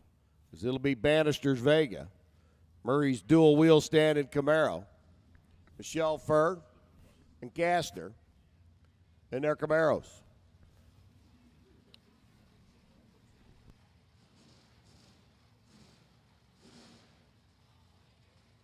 There's Stockers getting ready to come up next.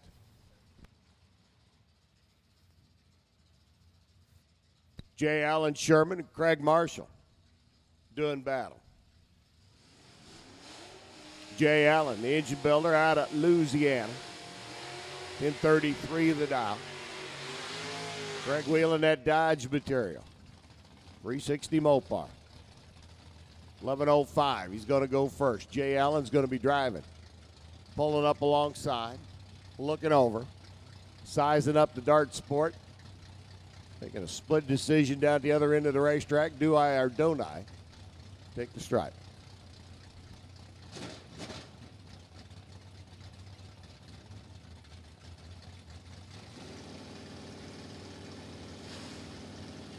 Jay Allen rolls in, lights the top bulb. Marshall's right alongside of him.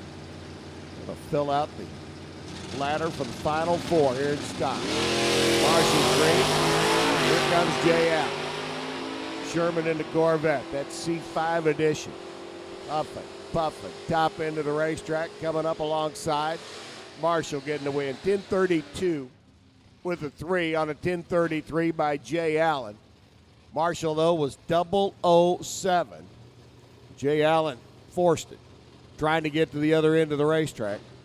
Just could not get caught up. It was a little bit later off the line. Rusty Hall, B-stock automatic. Gail Pixton, G-stock automatic. Little 327 edition of the Camaro.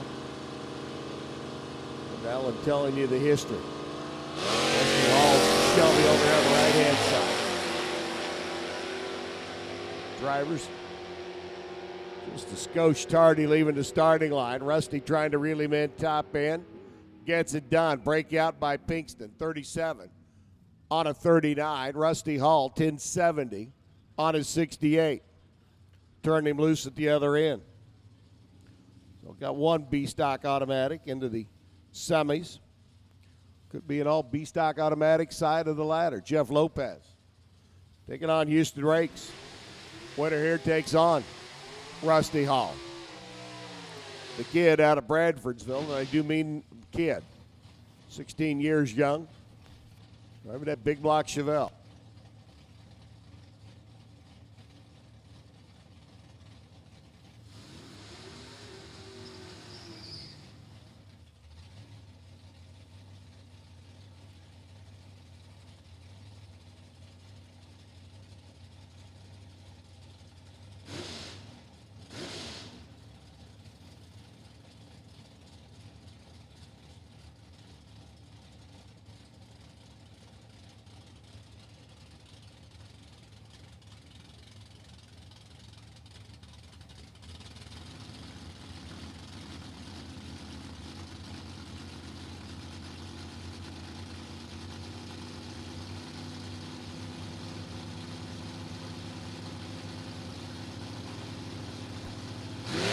On a 10:49 off and running. Here comes the Gopo Jeffrey. Lopez going to have a whole lot of work down there at the other end of the racetrack. Houston looking over his shoulder, gets the win, 50 on a 49. 31 dead on 9 by Lopez. Just didn't work so well. And it'll be an all B stock heads up semifinal. Big block Chevelle. Big motored Shelby. Slate Cummings taking on Robert Stone, another B-stock automatic car. It is conceivable to have a heads-up B-stock automatic final round. Bob Strain right now, the lowest, slowest alphabetical car in the stock eliminator category left. Little 305 Malibu. Runner coming up out of Cullman, Alabama. 305 dialed in, 1261. Slate is going to be giving chase 2 seconds later.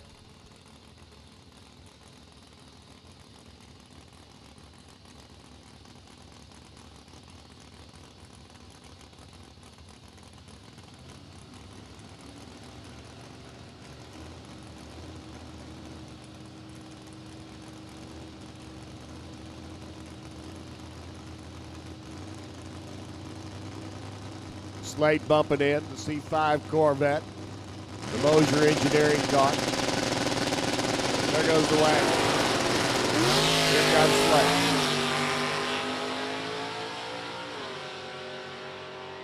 Strain looking at that finish line, looking at the nose of the Corvette, looking at the finish line, gets the win. 1262 on the 61, 27 on a 22 by Slate. Giving it up down at the other end of the racetrack, and Rob Strain takes the wagon to the semifinals. He'll come back to run young Mr. Craig Marshall. Super Gas rolls up next.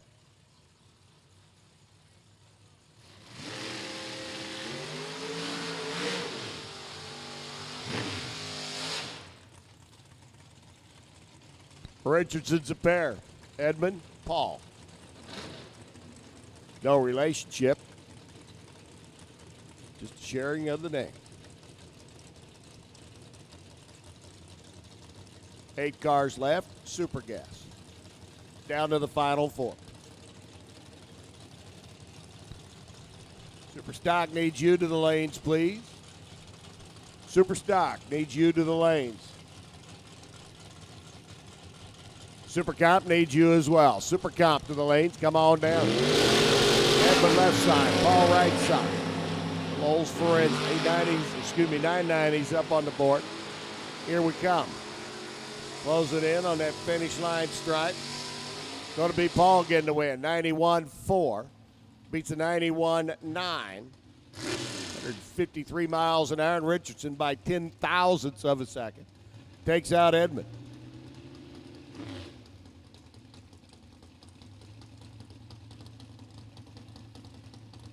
Super Stock, Super Comp. Need you to lanes, please. Super Stock, Super Comp. Got a Vega wagon alive at Super Street. Can we keep the Nova wagon alive here at Super Gas? Stiegel sure hoping so. Bob Pro's in the right lane. Says, yep, keep the wagon in. 993 for Rob. He'll be back. 987 by Pros. So it'll be Stiegel's, Wagon, Richardson's, Oldsmobile. Semifinals. Super gas. Tim Gillespie and Rich Spradlin now. Gorgeous 33 Ford Roadster out of Ohio there in the Bud Lane. Spradlin's Little Nova. Out of Ohio here on the right-hand side.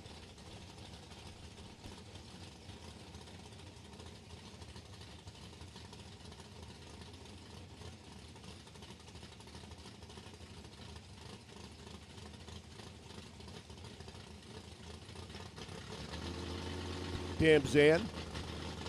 Bridges. Green gone. Green lights a pair working their way to the other end now. Spradlin. Top end. Too quick. 985. Hands the win over to Gillespie, taking way too much strike. Timmy goes 9-9-0-4. And he's a final round contestant.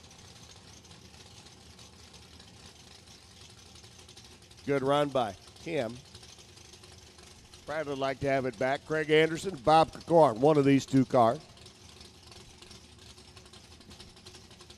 Going to run. Gillespie's Roadster in the next round. Craig Anderson, your Moroso rep, your Autometer rep, your Circus Motorsports rep, Division 4 rep, Los Texas rep, taking on Cacorn. Corky's Car Clinic rep there on the left-hand side. Big head, Anderson. Top end, 005, dead on 2. Throws down a 7th out package, Bob Cacorn, who goes 989.3, never in the race. So it's Craig Anderson and Tim Gillespie, Paul Richardson, and Rob Stiegel into the semifinals in Super Gas.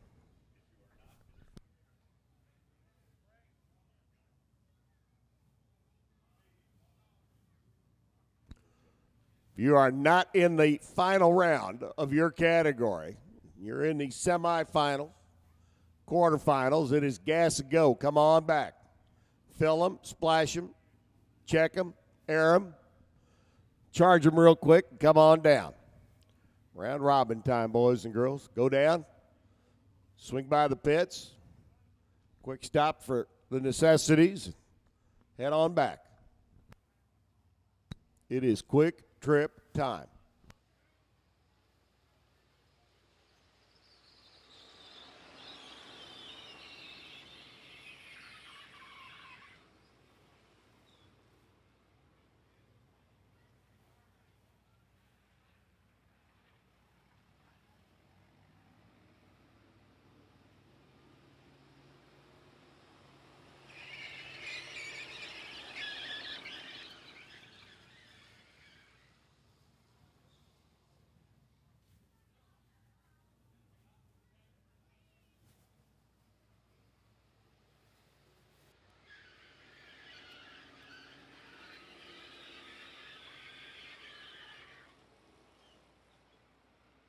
Little track prep out on the starting line. Sun just beginning to dip behind the trees there into the west. No longer a factor for anybody and everybody. Super stock, super gas. We've called you back to the lanes. Super comp as well. Excuse me, super stock, super comp. Again, if you are still in and it's not a final round situation, need you back to the lanes, please.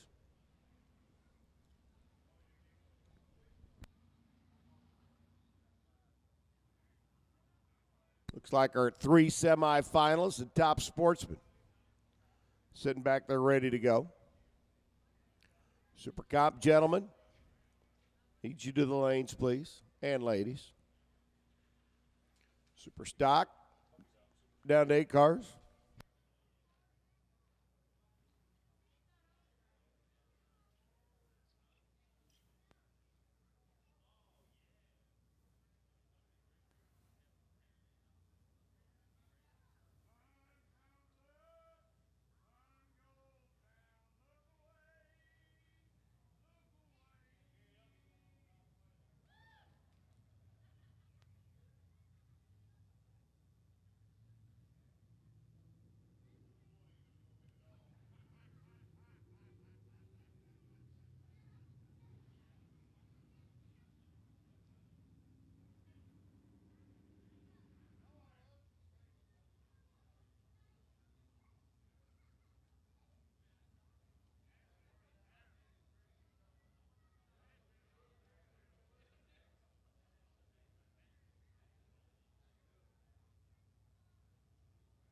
Looks like got the starting line prepped and taken care of. Looks like our semifinals and top sportsman rolling up to the beams.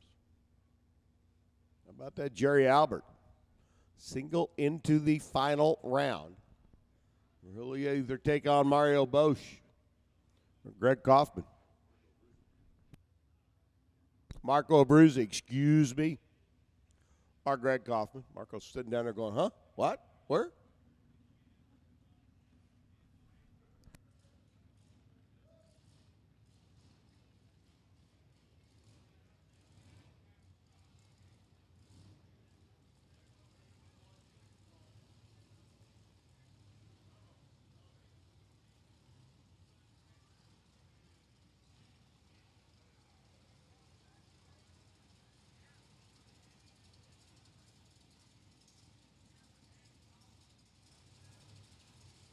Super Stock looking for AW. Emily, Craig, Aaron, Jimmy, Tyler, Matt,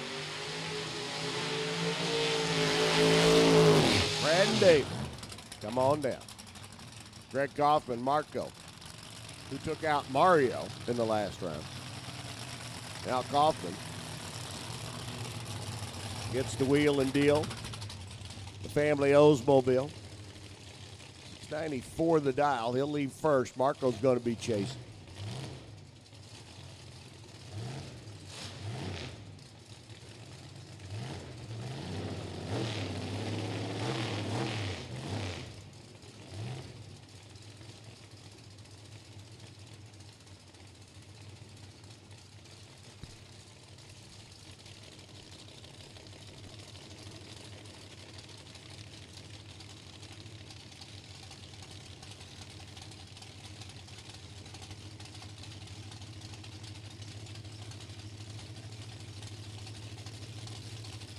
Kaufman in left side. Winner gets to come back and run that Jerry Albert feller. All Camaro final. The Oldsmobile. Hang in there and go one more round. Maybe two. Green light gone. Good lights, both of them. Marco top end, trying to close up. Doesn't get it done. 96.9 on a 94. 708 on the 685 by Marco. Greg Kaufman going to the finals. Say hello. He'll take on this car, Jerry Albert. Our finals will be set here momentarily. Once Jerry does his thing there on the starting line, and he's done everything he needed to do.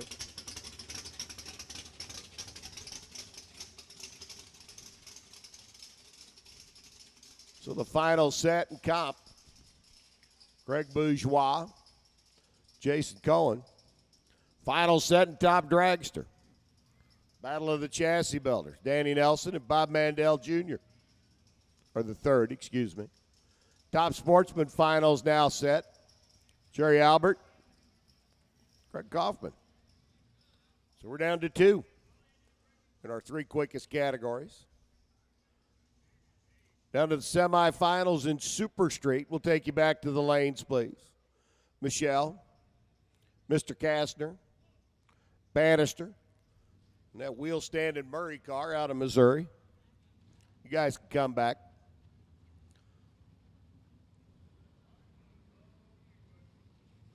Here's Super Stock. Going to whittle this field down to the final four.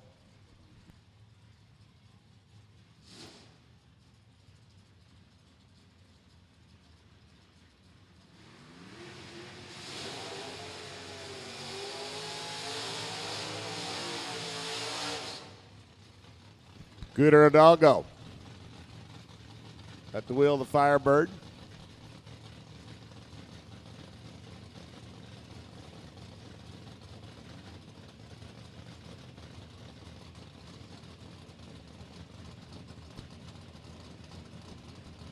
Aaron Stanfield in on a 982, Jimmy on a 975. Pair of young men out of Louisiana making the toe up.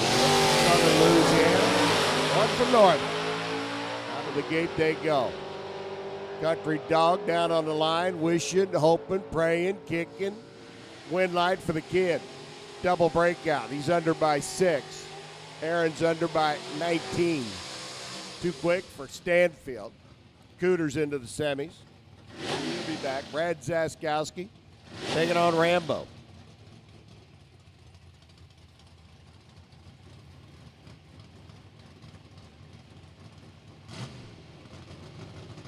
Pair of Camaros. It's Brad left side. Going to manually row his way down the racetrack. Coming off the heads up there just a couple rounds ago. Off and running, trying to hold off Zaskowski. Rampy. Brad, Rampy. It's going to be Brad. 98 on a 93, 18 on a 16. Neither one of them wanted it. Brad wanted it a little bit more. Gets the win down at the other end of the racetrack, and Zaskowski goes to the Final Four. Here's Matt Hoover and Tyler Bohannon. Tyler's still in both Super Stock and Super Comp.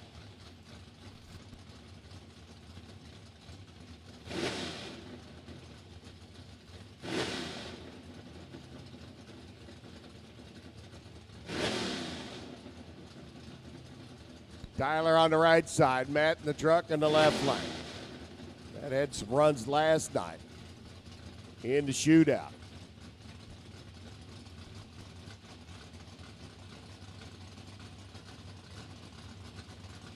Matt on a 987, going to give Tyler a little bit of a handicap. And I tell you what, Tyler coming off the win last week in Norwalk, driving a completely different car. Out of the gate going.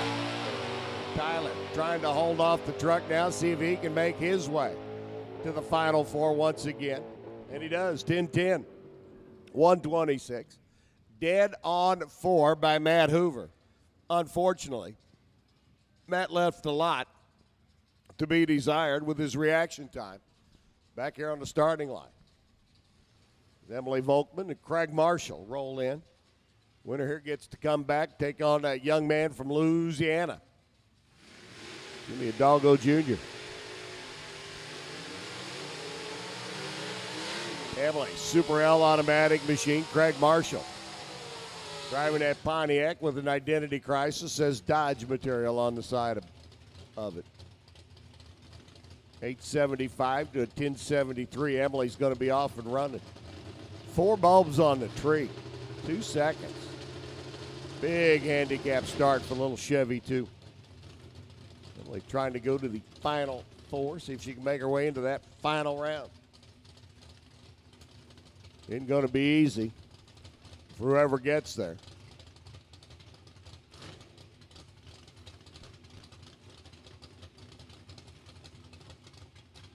Waiting for Emily to roll in. She's in. Waiting for Craig to roll in. Waiting for Craig to roll in. Timing's everything, Craig. There we go.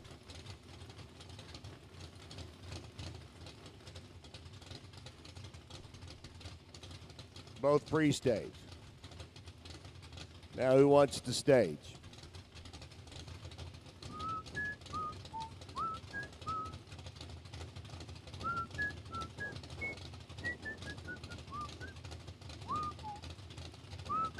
There we go.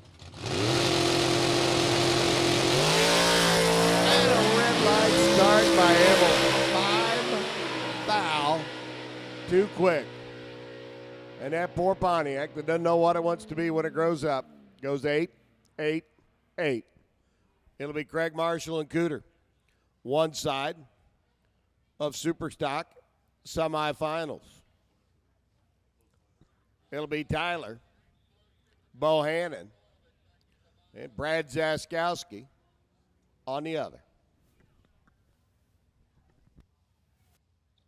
Once again, boys and girls, you're in the semifinals of your respective category. Fuel them, air them, charge them, and come right on back. It's quick trip time.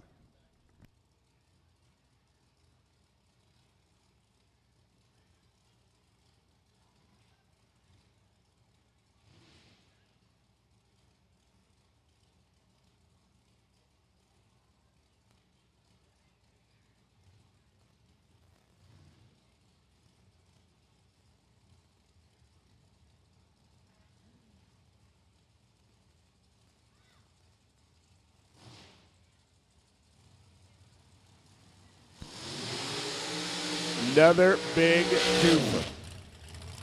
Jacob, Nick. We've got 5 cars left. This is the pair on the side of the ladder that 1 round win here is good for a free ride in the semifinals at 3 cars to the final round. For Mosier, Abruzzi, and Sunoco, Jacob up on the left side. For Folk Race Cars, Nick over here on the right. 890's up on the board. Super Comp. Trying to set our semi-final field. We're going to have it done here momentarily. Again, racers, if you're still in, semifinals, come on back to lanes. Need you, want you, gots to have you.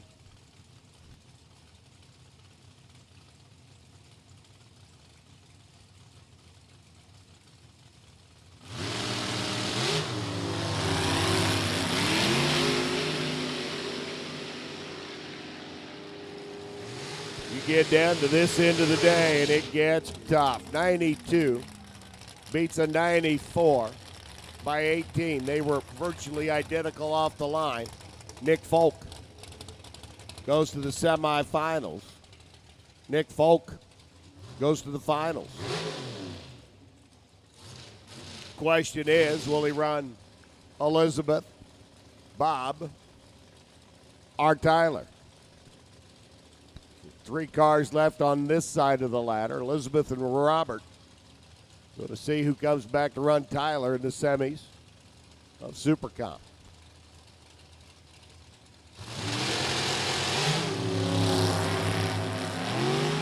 Green light's a pair. Working their way down to the top end. Coming. Elizabeth going to the semis. 893. Walcott, 889.5, 23 stripe. Breaks out by 5. So Lopez, Elizabeth, into the semifinals of Super Comp. She'll come back, take on Tyler, who's right here. Took the Super Stock car down track, and to turn around, hustle back, jump into the Super Comp ride.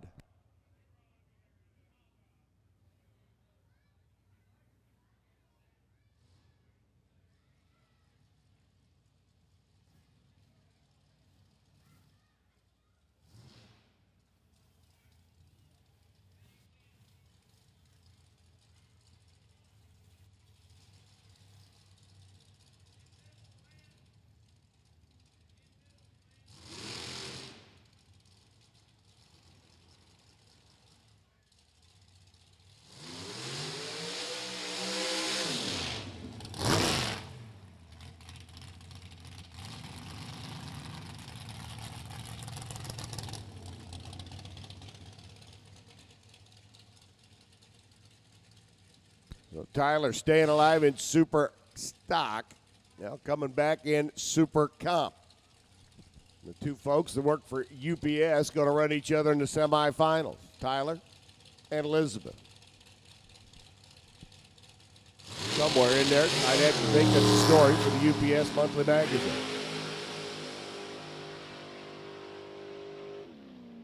Tyler runs it down, shuts it off. He'll be back.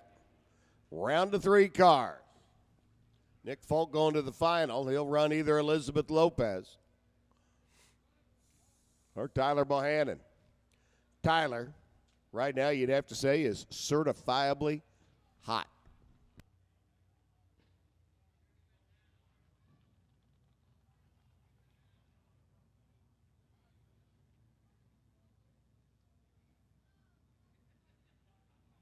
Looking for our B-Stock automatic heads-up run in Stock Eliminator. Houston and Rusty, come on down. The wagon of Mr. Strain.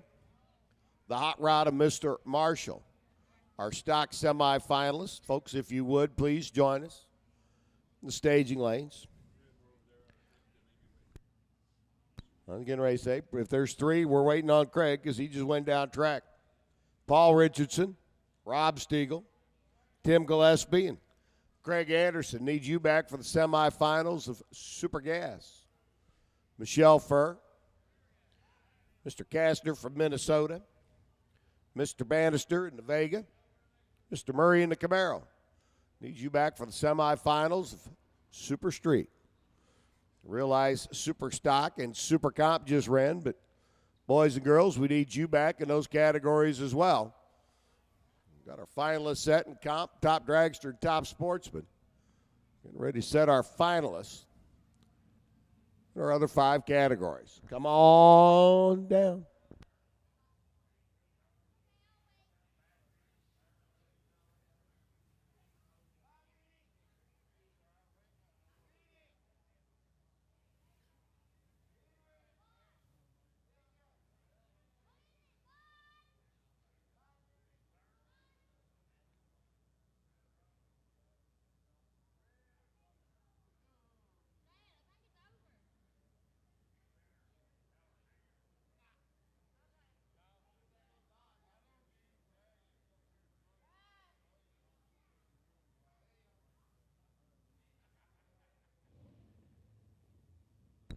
For those of you that follow NASCAR, 308 laps in at Charlotte, and Danica Patrick is not leading. She's close. Ish. 3 laps down. Of course, Tony Stewart's 3 laps down.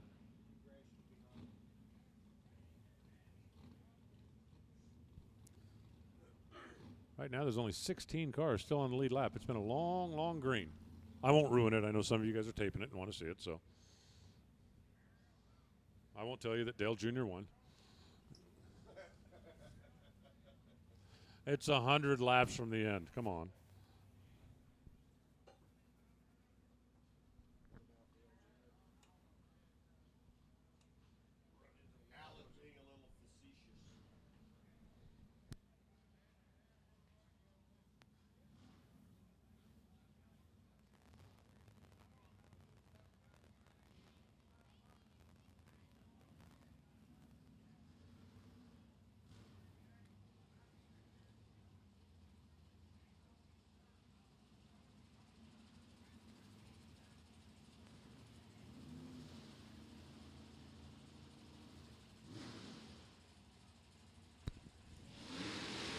It's Super Street.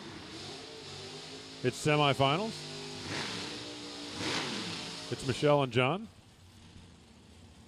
Michelle, of course, gets her power from Ohio Crankshaft because, well, all of her cars do. And John Kastner, a telecom quality manager. I could use one of those out by my house. I get to shop one day and the internet doesn't work at all. I pick up the phone and it's going. I called customer service, and the guy gets on the phone. He's like, "What can I do for you?" And I'm like, "What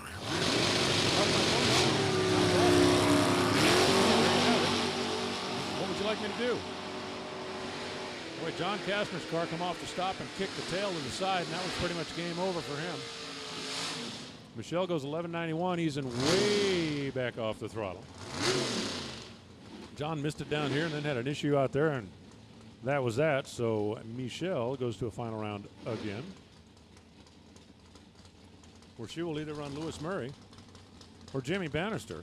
By the way, I guess I need to apologize to Bitsy. I'm sorry. I looked at that and was kind of assuming that Bitsy was a female driver, and I have been corrected, so sorry about that. Sir.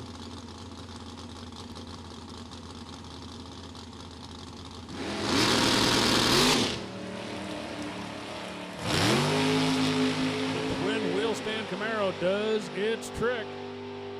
Jimmy Bannister does his trick, and Michelle in the final round is going to run Jimmy because he got off the starting line first. He's 0-13 and then plus 13. That's 1091.3 for those of you that don't speak Super Street. Lewis goes dead on 7 but left a little back here, so Michelle and Jimmy. We got a chance for this to be a big day for Jimmy because Jimmy is in the final in Super Street. And Jimmy is still in, I believe, in stock eliminator. Is that not correct? We need Super Comp back. We need Super Gas back. We need Super Stock back. And we need stock eliminator back. Then we'll be down to finals. Then we'll just need all of our finalists back. And then we'll just need somebody with a well-stocked cooler. Hey, guy can dream.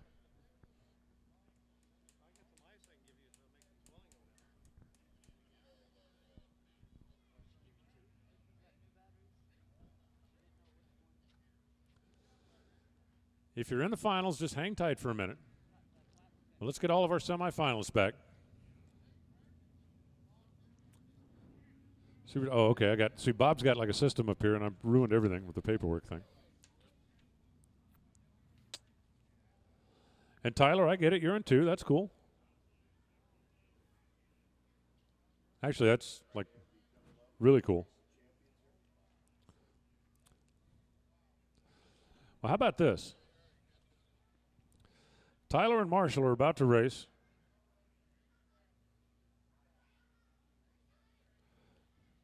Wow, I can't read your writing even worse than I can read mine.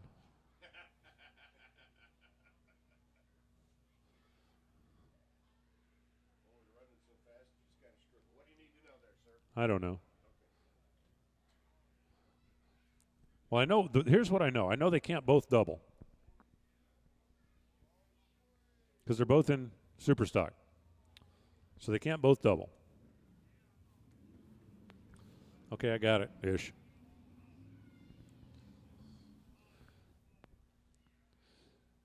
Okay, here's the deal. I didn't want to resort to threats, but stock, super comp, super stock, super gas. If somebody doesn't show up, I'm going to play Eileen.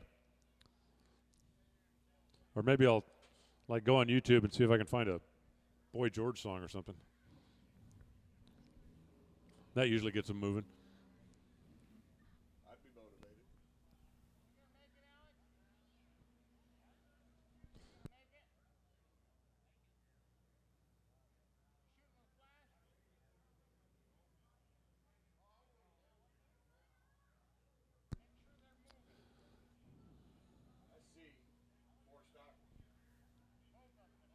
We got 4 stockers? Awesome. Apparently my my email train is dried up, so they tell me stock is ready.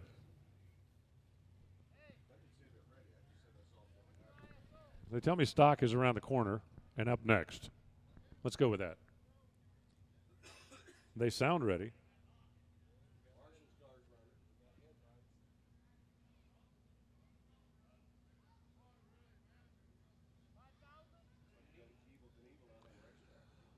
I love watching heads-up cars in the late rounds. Push, push, push, push. Did we take enough oil out? Yep. Did we put the radials on? Yep. Got the manifold ice down? Yep. We put a cap full of nitro in the fuel tank? What? Never mind. Oh, I'm kidding. Nobody puts in just a cap full. That would be stupid.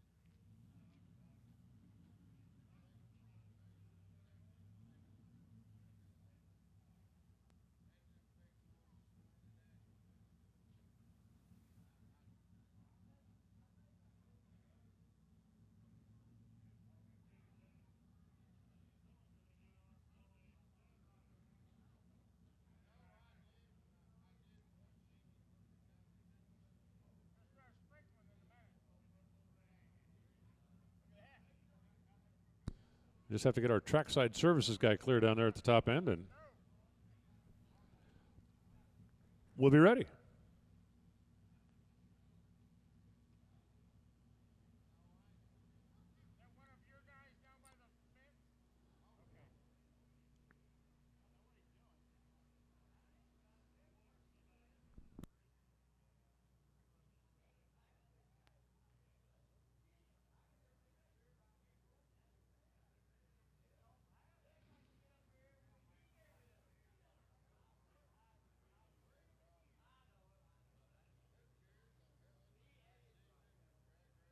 Okay.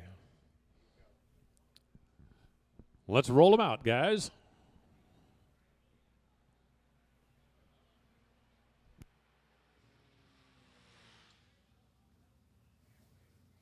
Hey, listen up in the pits.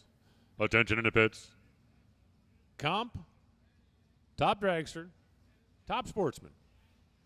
Come on down for the finals.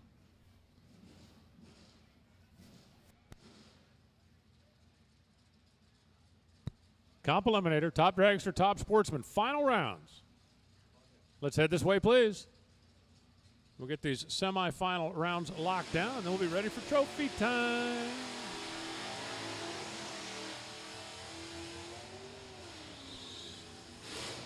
Craig Marshall trying to double. Only 20 people have done that in the history of NHRA. If you dare me, I'll name them. And Robert Strain trying to put a Malibu wagon in the winner's circle. Less than 20 people have done that in NHRA. Go ahead, dare me. Name the Malibu wagons that have been in the winner's circle. Fred, George.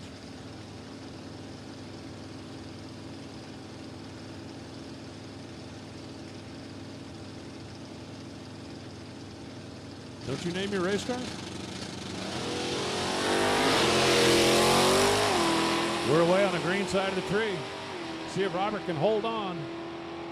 Here comes that Dodge material. Finish line stripe. Brakes for the wagon, but not enough brakes. 11:06 on the 11:06. Marshall, 15 dead on 6, a 21 pack. Robert Strain was 0:56, and that was game over for him. So Craig Marshall keeps the double-up dream alive.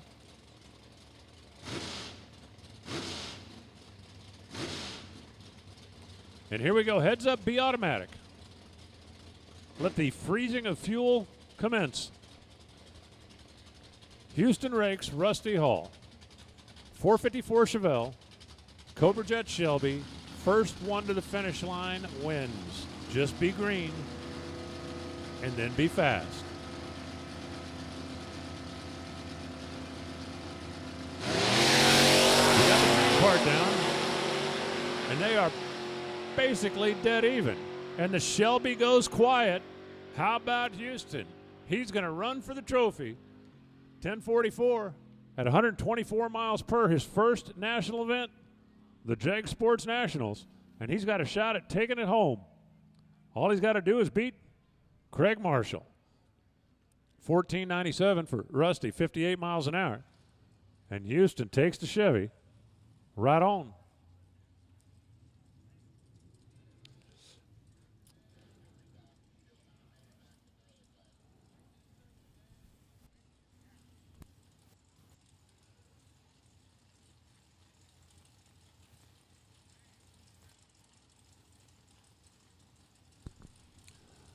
It's super gas time.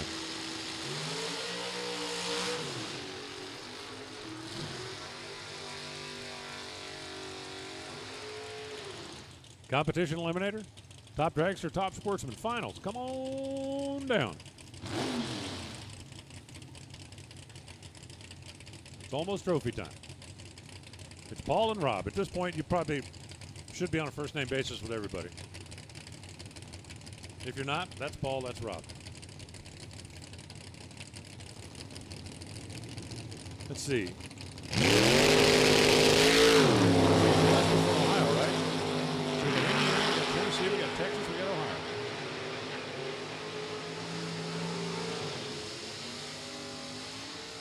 We got a 001-995 winner. Paul Richardson goes 993, but left some back here. Rob Stiegel goes 001, taking 9 thou. That's good enough to go to the final. Against either Tim or Craig. The engineer or the owner of Circus Motorsports.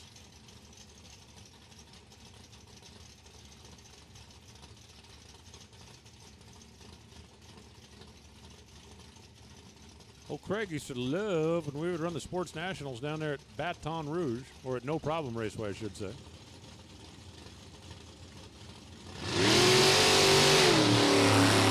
That was then and this is now.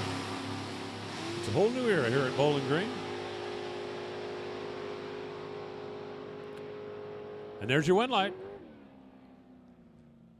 The Circus Man, 991, goes to the final. Gillespie goes 992. Craig had one on the track and one on the tree, and that's a margin of victory of 2. And we should be ready for Superstock. At least that's the rumor.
We got Camaro, GTO, and a wannabe. We'll start with the Camaros. Tyler left. Brad right. Tyler's car does leave cool. We're like up, and not quite away. Tyler Bohannon still got the dream of the double. Tyler Bohannon still got the dream of the single. Zaskowski, 002 on the bulb, and then 997. 1007 on the 1008. Here's where Tyler's window was. He got there first by 11 thou and broke out by 6 thou. Tyler had a 5 thousandths window to try to sneak in and couldn't quite get it done. That's still a heck of a day at the office for that young man who's just getting started in his racing career in big cars anyway, and he's still got an opportunity to come back and close the deal in his other car.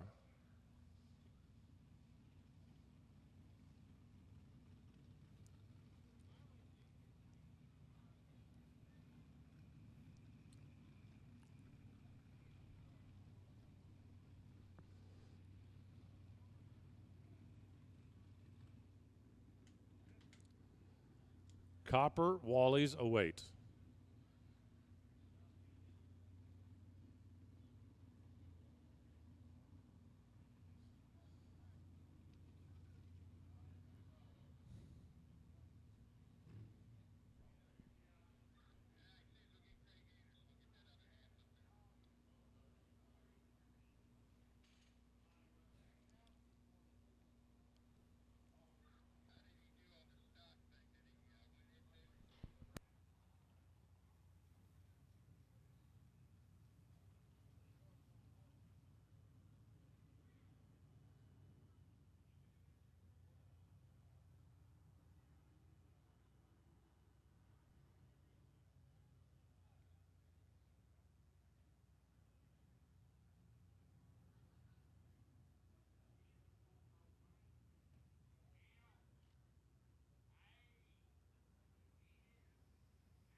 Are they still watching us on D3 TV?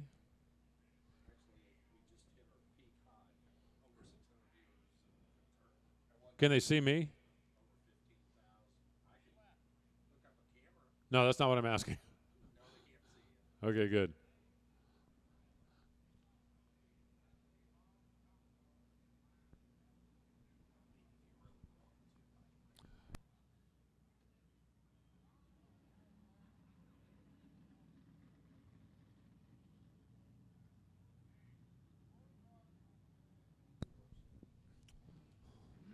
Almost down to the finals and everything.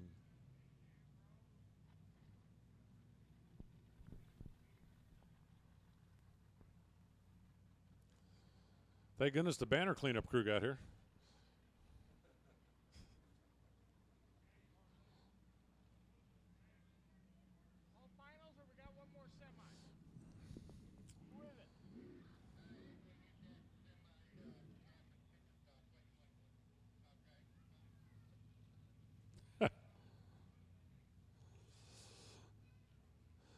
Jeffrey Barker just assured me from the other end of the stream that they cannot see us up here in the tower. It's a good thing because, well, Unc is basically in his boxer shorts and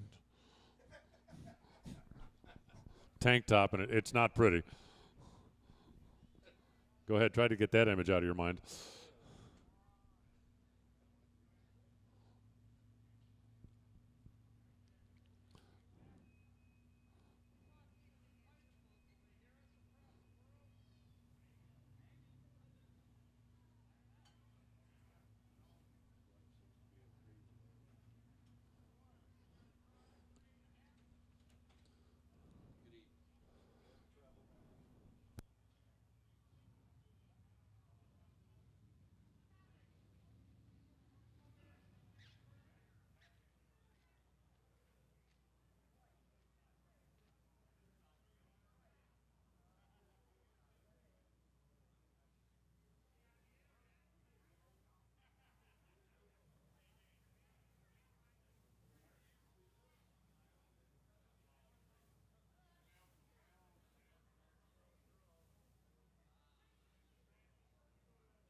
You think I'm teasing about Unc? That's why earlier I told you this. Pay no attention to that man behind the curtain.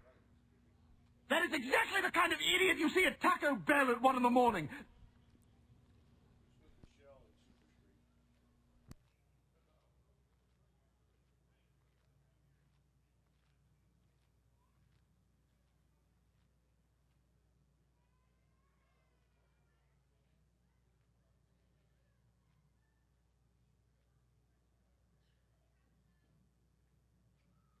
Long hours, no pay. You'd have to be an idiot to volunteer for that position. That's brilliant. Now rephrase it so it sounds like my idea.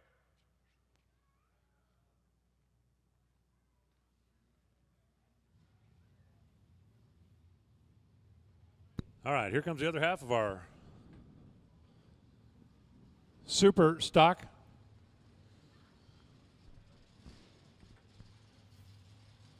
Jimmy Hidalgo and Craig Marshall.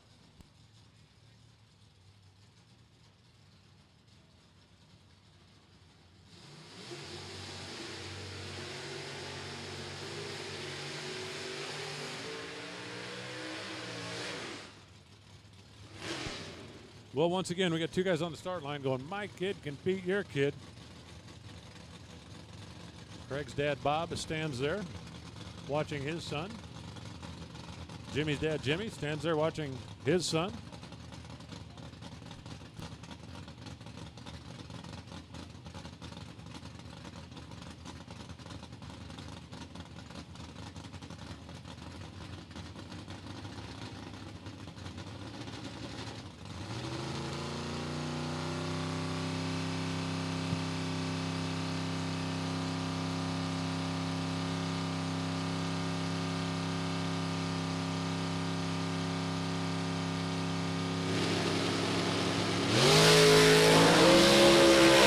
We're green. The puppy's car makes a little bit of a move to the left, but he just kind of eases it right back over into the groove, and he's going to light up the scoreboard. And Jimmy goes wild, 972.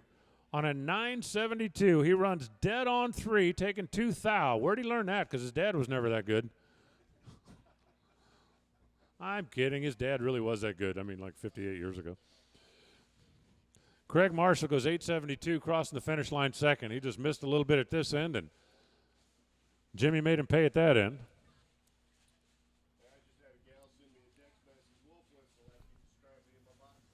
Said what?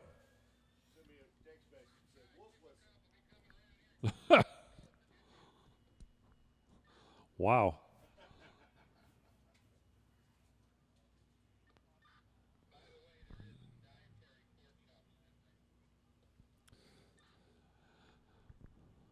All right, we'll take everybody to the stage and lanes now, even if you're down to the finals, because we're just waiting. We're Super Comp semis, and then we're going to be like bada bing, bada boom, bada bang. Line them up and run them down.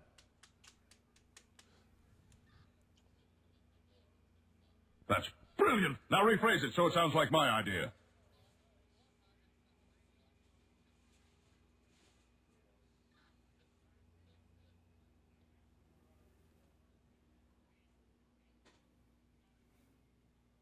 Now you will experience the full power of the dark side.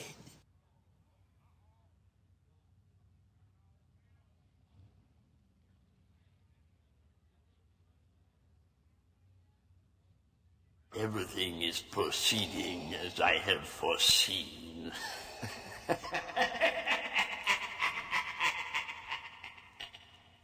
I hear a rumbling of big block Chevys.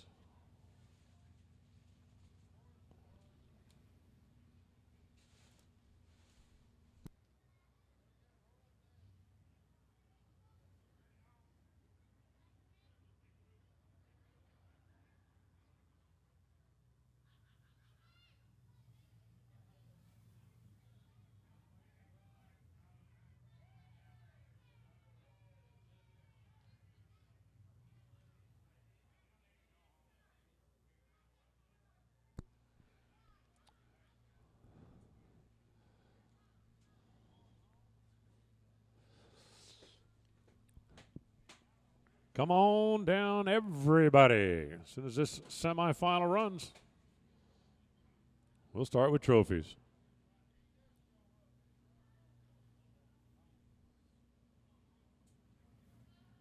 Are you sure? Are you sure? Yes, I'm almost positive.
Our final semifinal.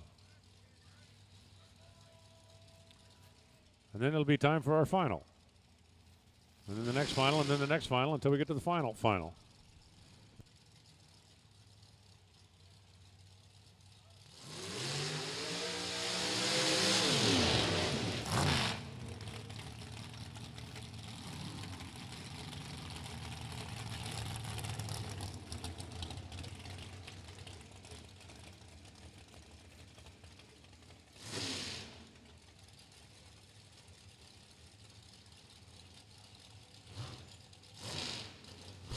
Tyler Bohannon and Elizabeth Lopez both work for UPS. My brown truck can beat your brown truck.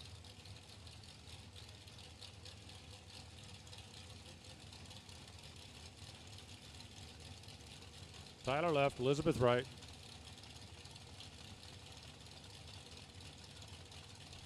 Nick awaits.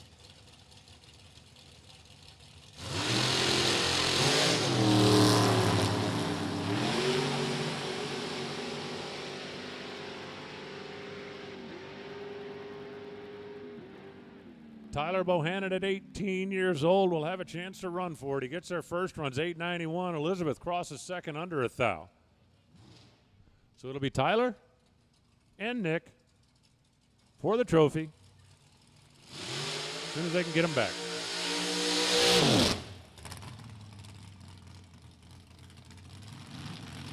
Final rounds, come on down. Everybody, every category. Because as soon as Nick makes his trip down the track, we'll get after it.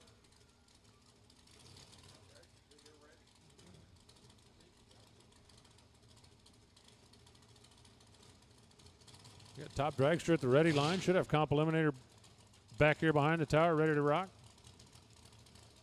And everybody else, bring them on down.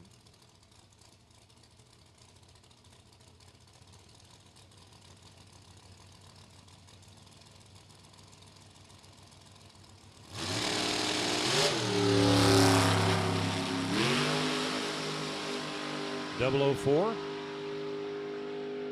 minus 883.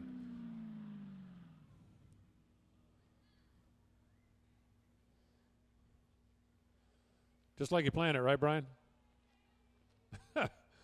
He's always got a game plan. Sometimes he makes it up after the race, but he's always got a plan. I think our first final is going to be competition eliminator.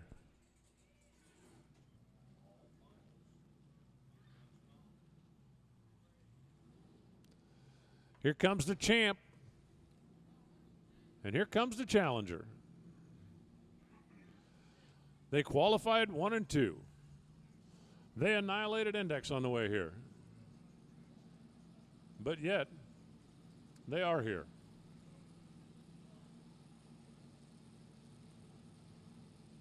Craig Bourgeois, who's had a pretty good run at Sports Nationals, if I remember correctly.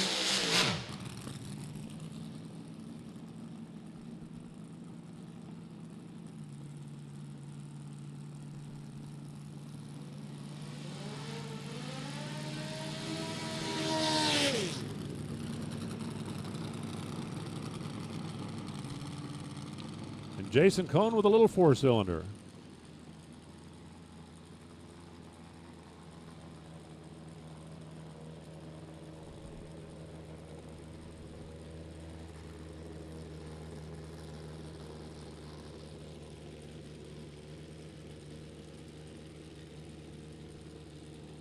Yeah, Craig Bourgeois has won the Sports Nationals at Belrose a couple of times.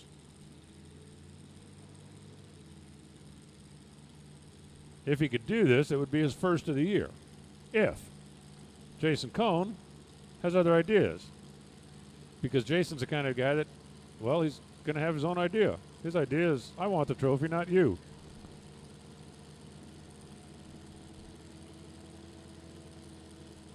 Jason Cohn has 4 wins on his own resume, including a Northern Sports Nationals. 4-cylinder leaves first. And green, here comes the king. Both drivers sat on the bulb. They didn't want to go red. Now we get down to the finish line stripe, and it's going to be Bourgeois, 688. 172. Jason goes 805 at 161 and came up a little bit short. As I said, both of the guys sat on the bulb a little bit because he didn't want to take a chance on going red. Remember, in comp eliminator, delay boxes are not allowed. And so as it gets darker and you see the bulbs better, it is not at all uncommon for the guys to, well, sit on a little bit. You can win if you're a little late in comp. You sure can't win if you're red in comp.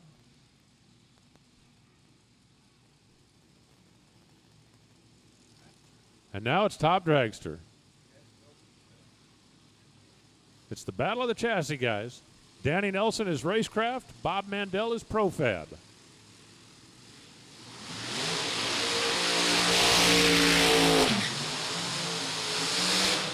They qualified very close. They are dialed very close. And in this category, A, you are allowed delay boxes, so everybody leaves off the top. And B, you better not sit on the bulb. Or boy, will you pay for that down at the other end. All finalists, come on down. We're going to run you in order of appearance.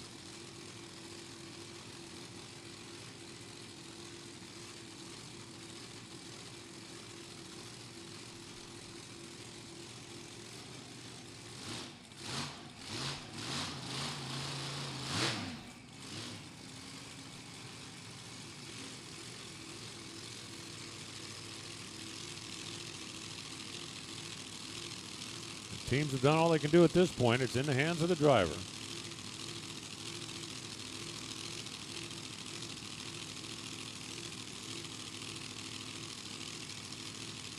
Denny should move first by a smidge. Maybe a smidge and a half. Oh, that sounded like a pedal job. That looks like a wind light. 673, 176. Mandel goes 718 at 192. You hear it right off the start line. Womp, womp. And Danny Nelson had some room. 6.730. Better on the tree by a bit. No, a bit.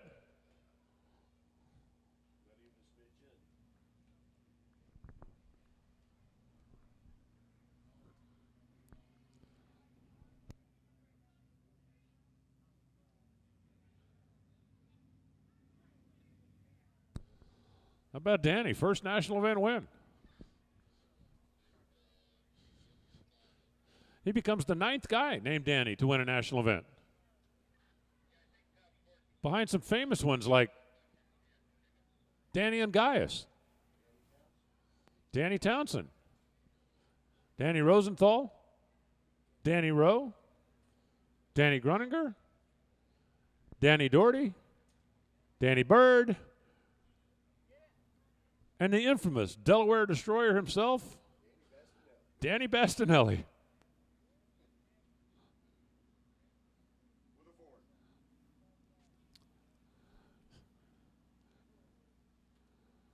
Who's next?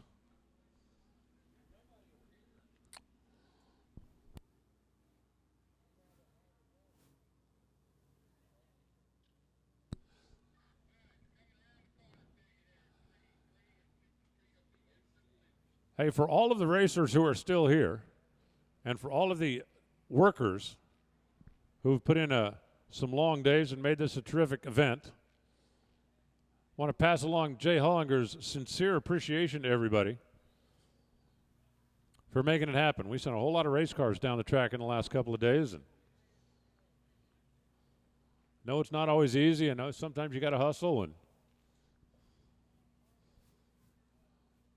we certainly appreciate everybody working with us to make sure this happens.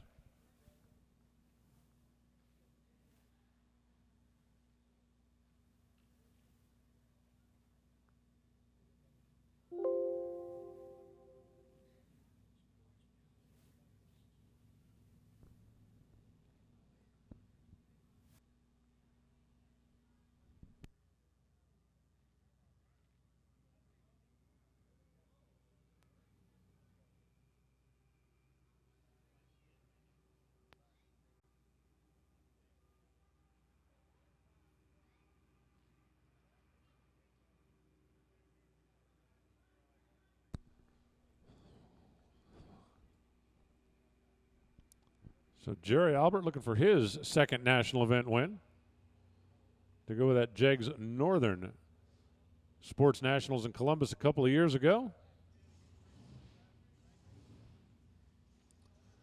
And Kaufman looking for his first.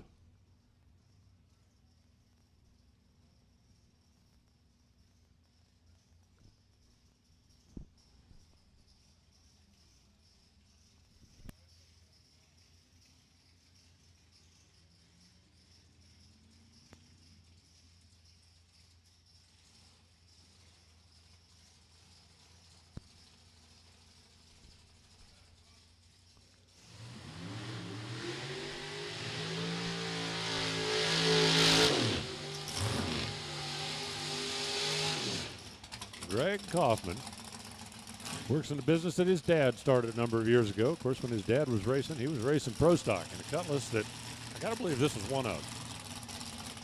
They hail from Russellville, Kentucky. And if you're not familiar with Russellville, that's when you live in a Dareville and you're going to town, you're going to Russellville. I just happen to know that because I have a really good friend that lives in a Dareville, and I spend a lot of time there. And Jerry Albert out of Avon, Ohio.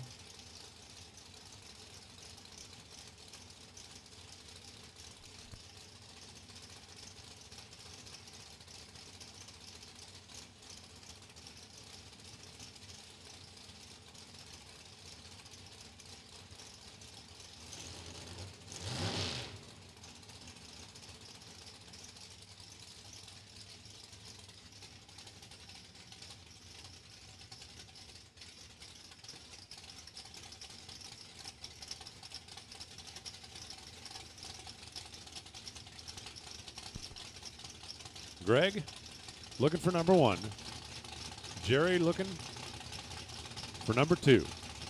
One of them is going to get a copper wallet.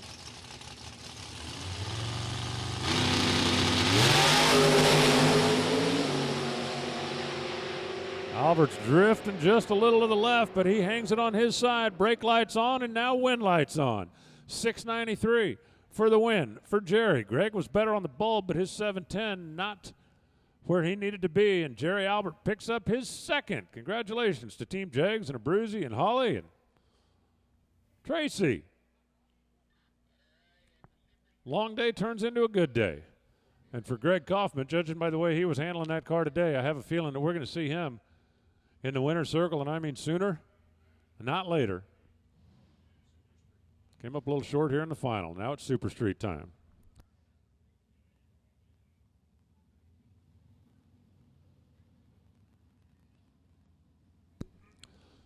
Super Street. Michelle Furr.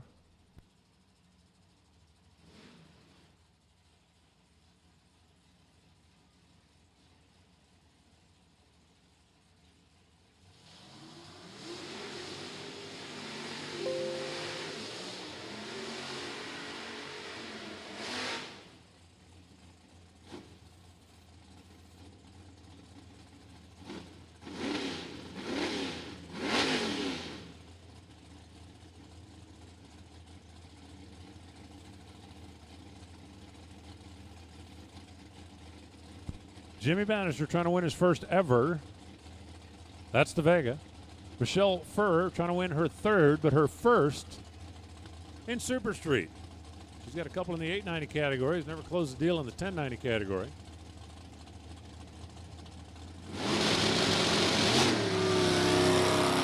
Vega's going to get out there a ways, and now Michelle running a little more mile an hour. Closing in. Closing in. Closing the deal on a double breakout. Jimmy Bannister got there first, runs 1086. Michelle goes 1088. They were 7th thou apart in reaction time, and Michelle Furr picks up Wally number 3, Copper Wally number 1. And now it's Super Comp. So we go from 1090 to 890. It's stock. Oh, see, I got lied to. Craig Marshall and Houston Rickey. Now, Houston, I believe this is the first, I don't believe, I know this is the first national event he's ever competed in.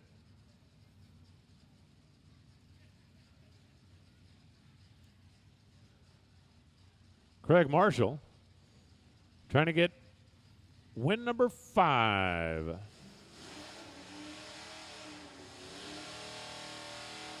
And the first one since 2012. That's the Dodge material over there. E-automatic.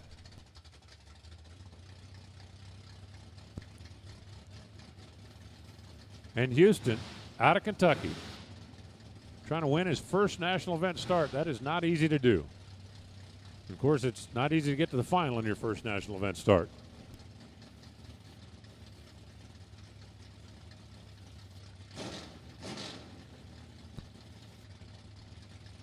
Call me crazy, but I got to believe that Houston comes out of that Summit Racing Junior Drag Racing League.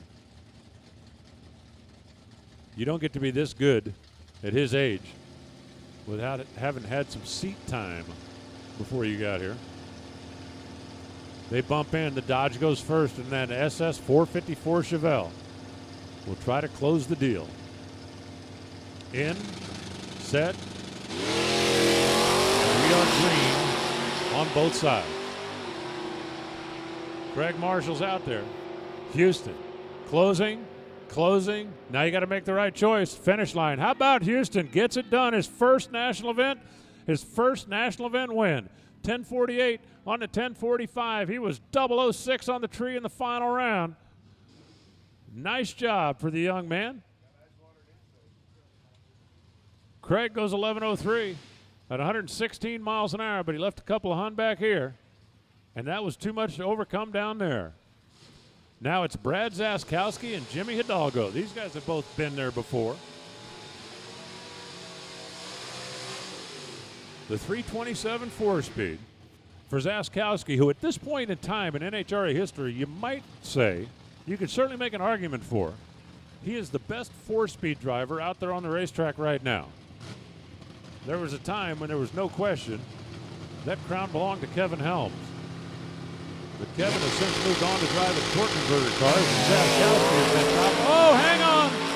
Don't wreck the car! Don't wreck the car! Don't! No!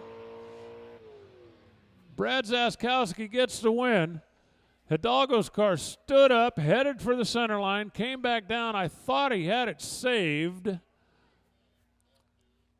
And then it rolled around and just nosed in to the opposite side wall. You can see Jimmy's dad running down there to check on his son, and you can see that Jimmy is out of the car under his own power. And boy, I hate to see that happen to a tremendous race car, but the most important thing I could see is Jimmy getting out of it. After it kind of did the old flat spin out there, it looked like he had it saved. And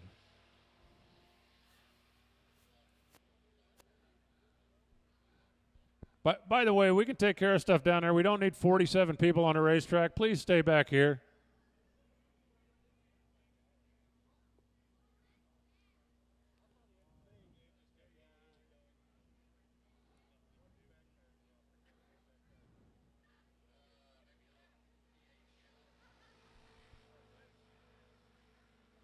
Super Gas and Comp, we need you to head on this way, please. Super Gas and Comp. Come on down. Jimmy has had that thing fly in the nose basically the entire weekend, but at least it had been flying straight, and this time it stood up and headed to the left. And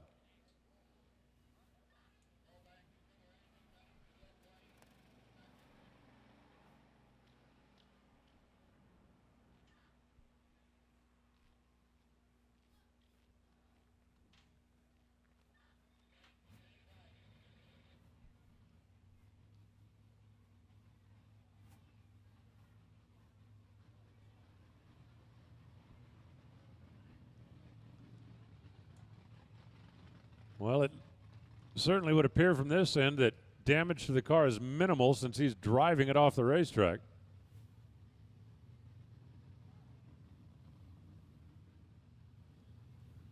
And that's definitely good news to see.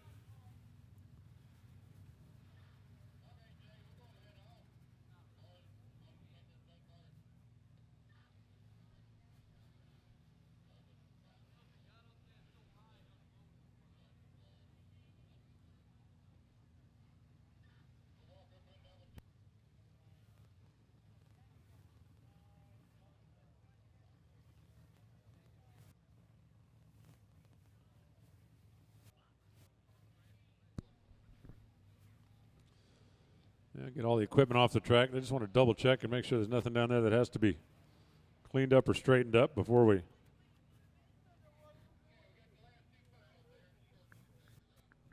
bring out our finals. That's going to be Super Comp and Super Gas.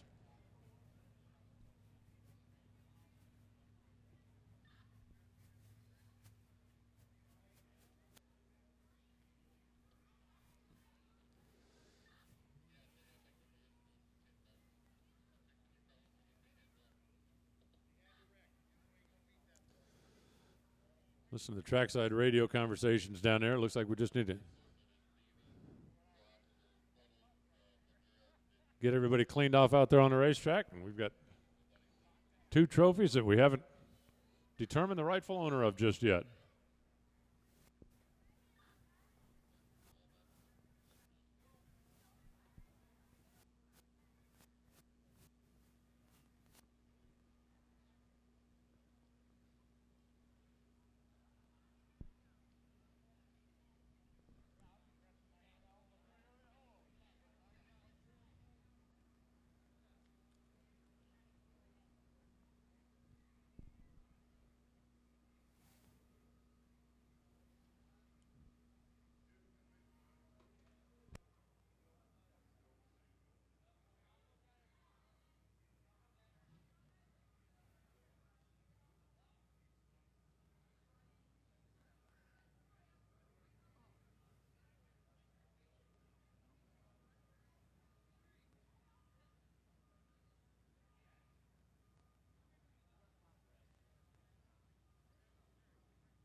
Getting everybody cleared off down there, and then we'll finish this baby up.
All right, we got our final 4 cars here. Just need to get our drivers suited up and in and be ready to pass out the next 2 trophies.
By the way, for all of the winners, pictures up here in front of the tower. The line is already forming.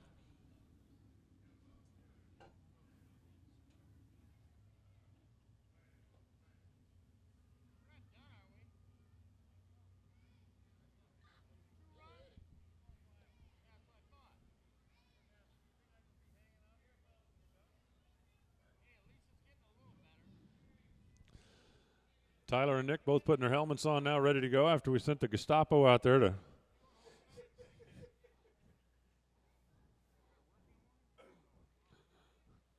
try to put a little hustle in the teams.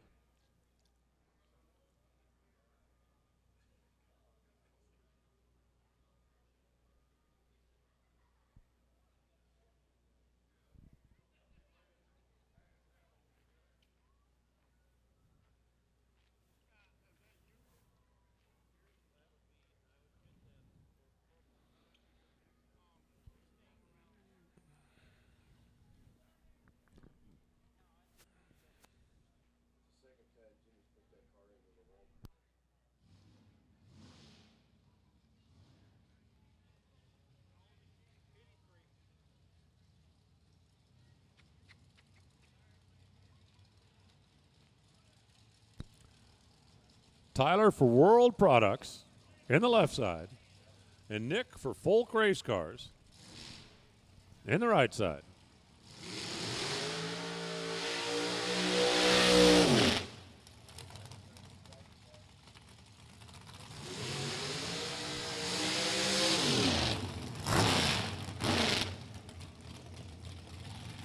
Tyler, who won Super Stock last week in Norwalk, trying to pick up a national here.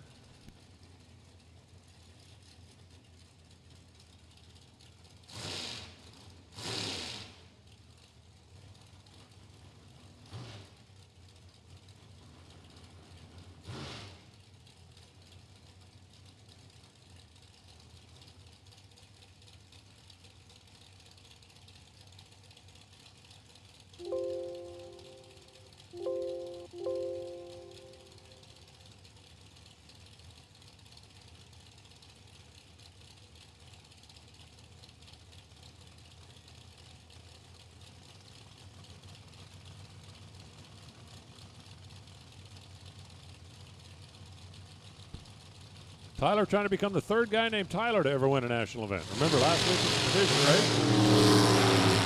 This is for the big wall. If he can get around Nick Folk, who basically has been there and won that. 888 or 889 to an 889 on the double breakout. It comes down to 0.02 of a second, and Tyler Bohannon gets the first big one to go with a little one that he won last week. 0-11 to 22 on the bulb advantage, Nick.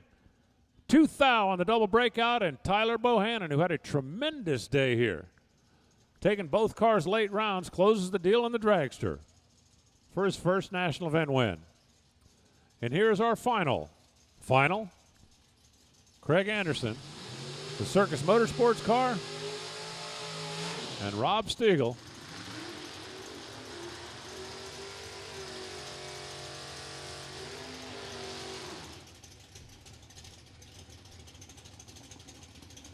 who's never been to a final.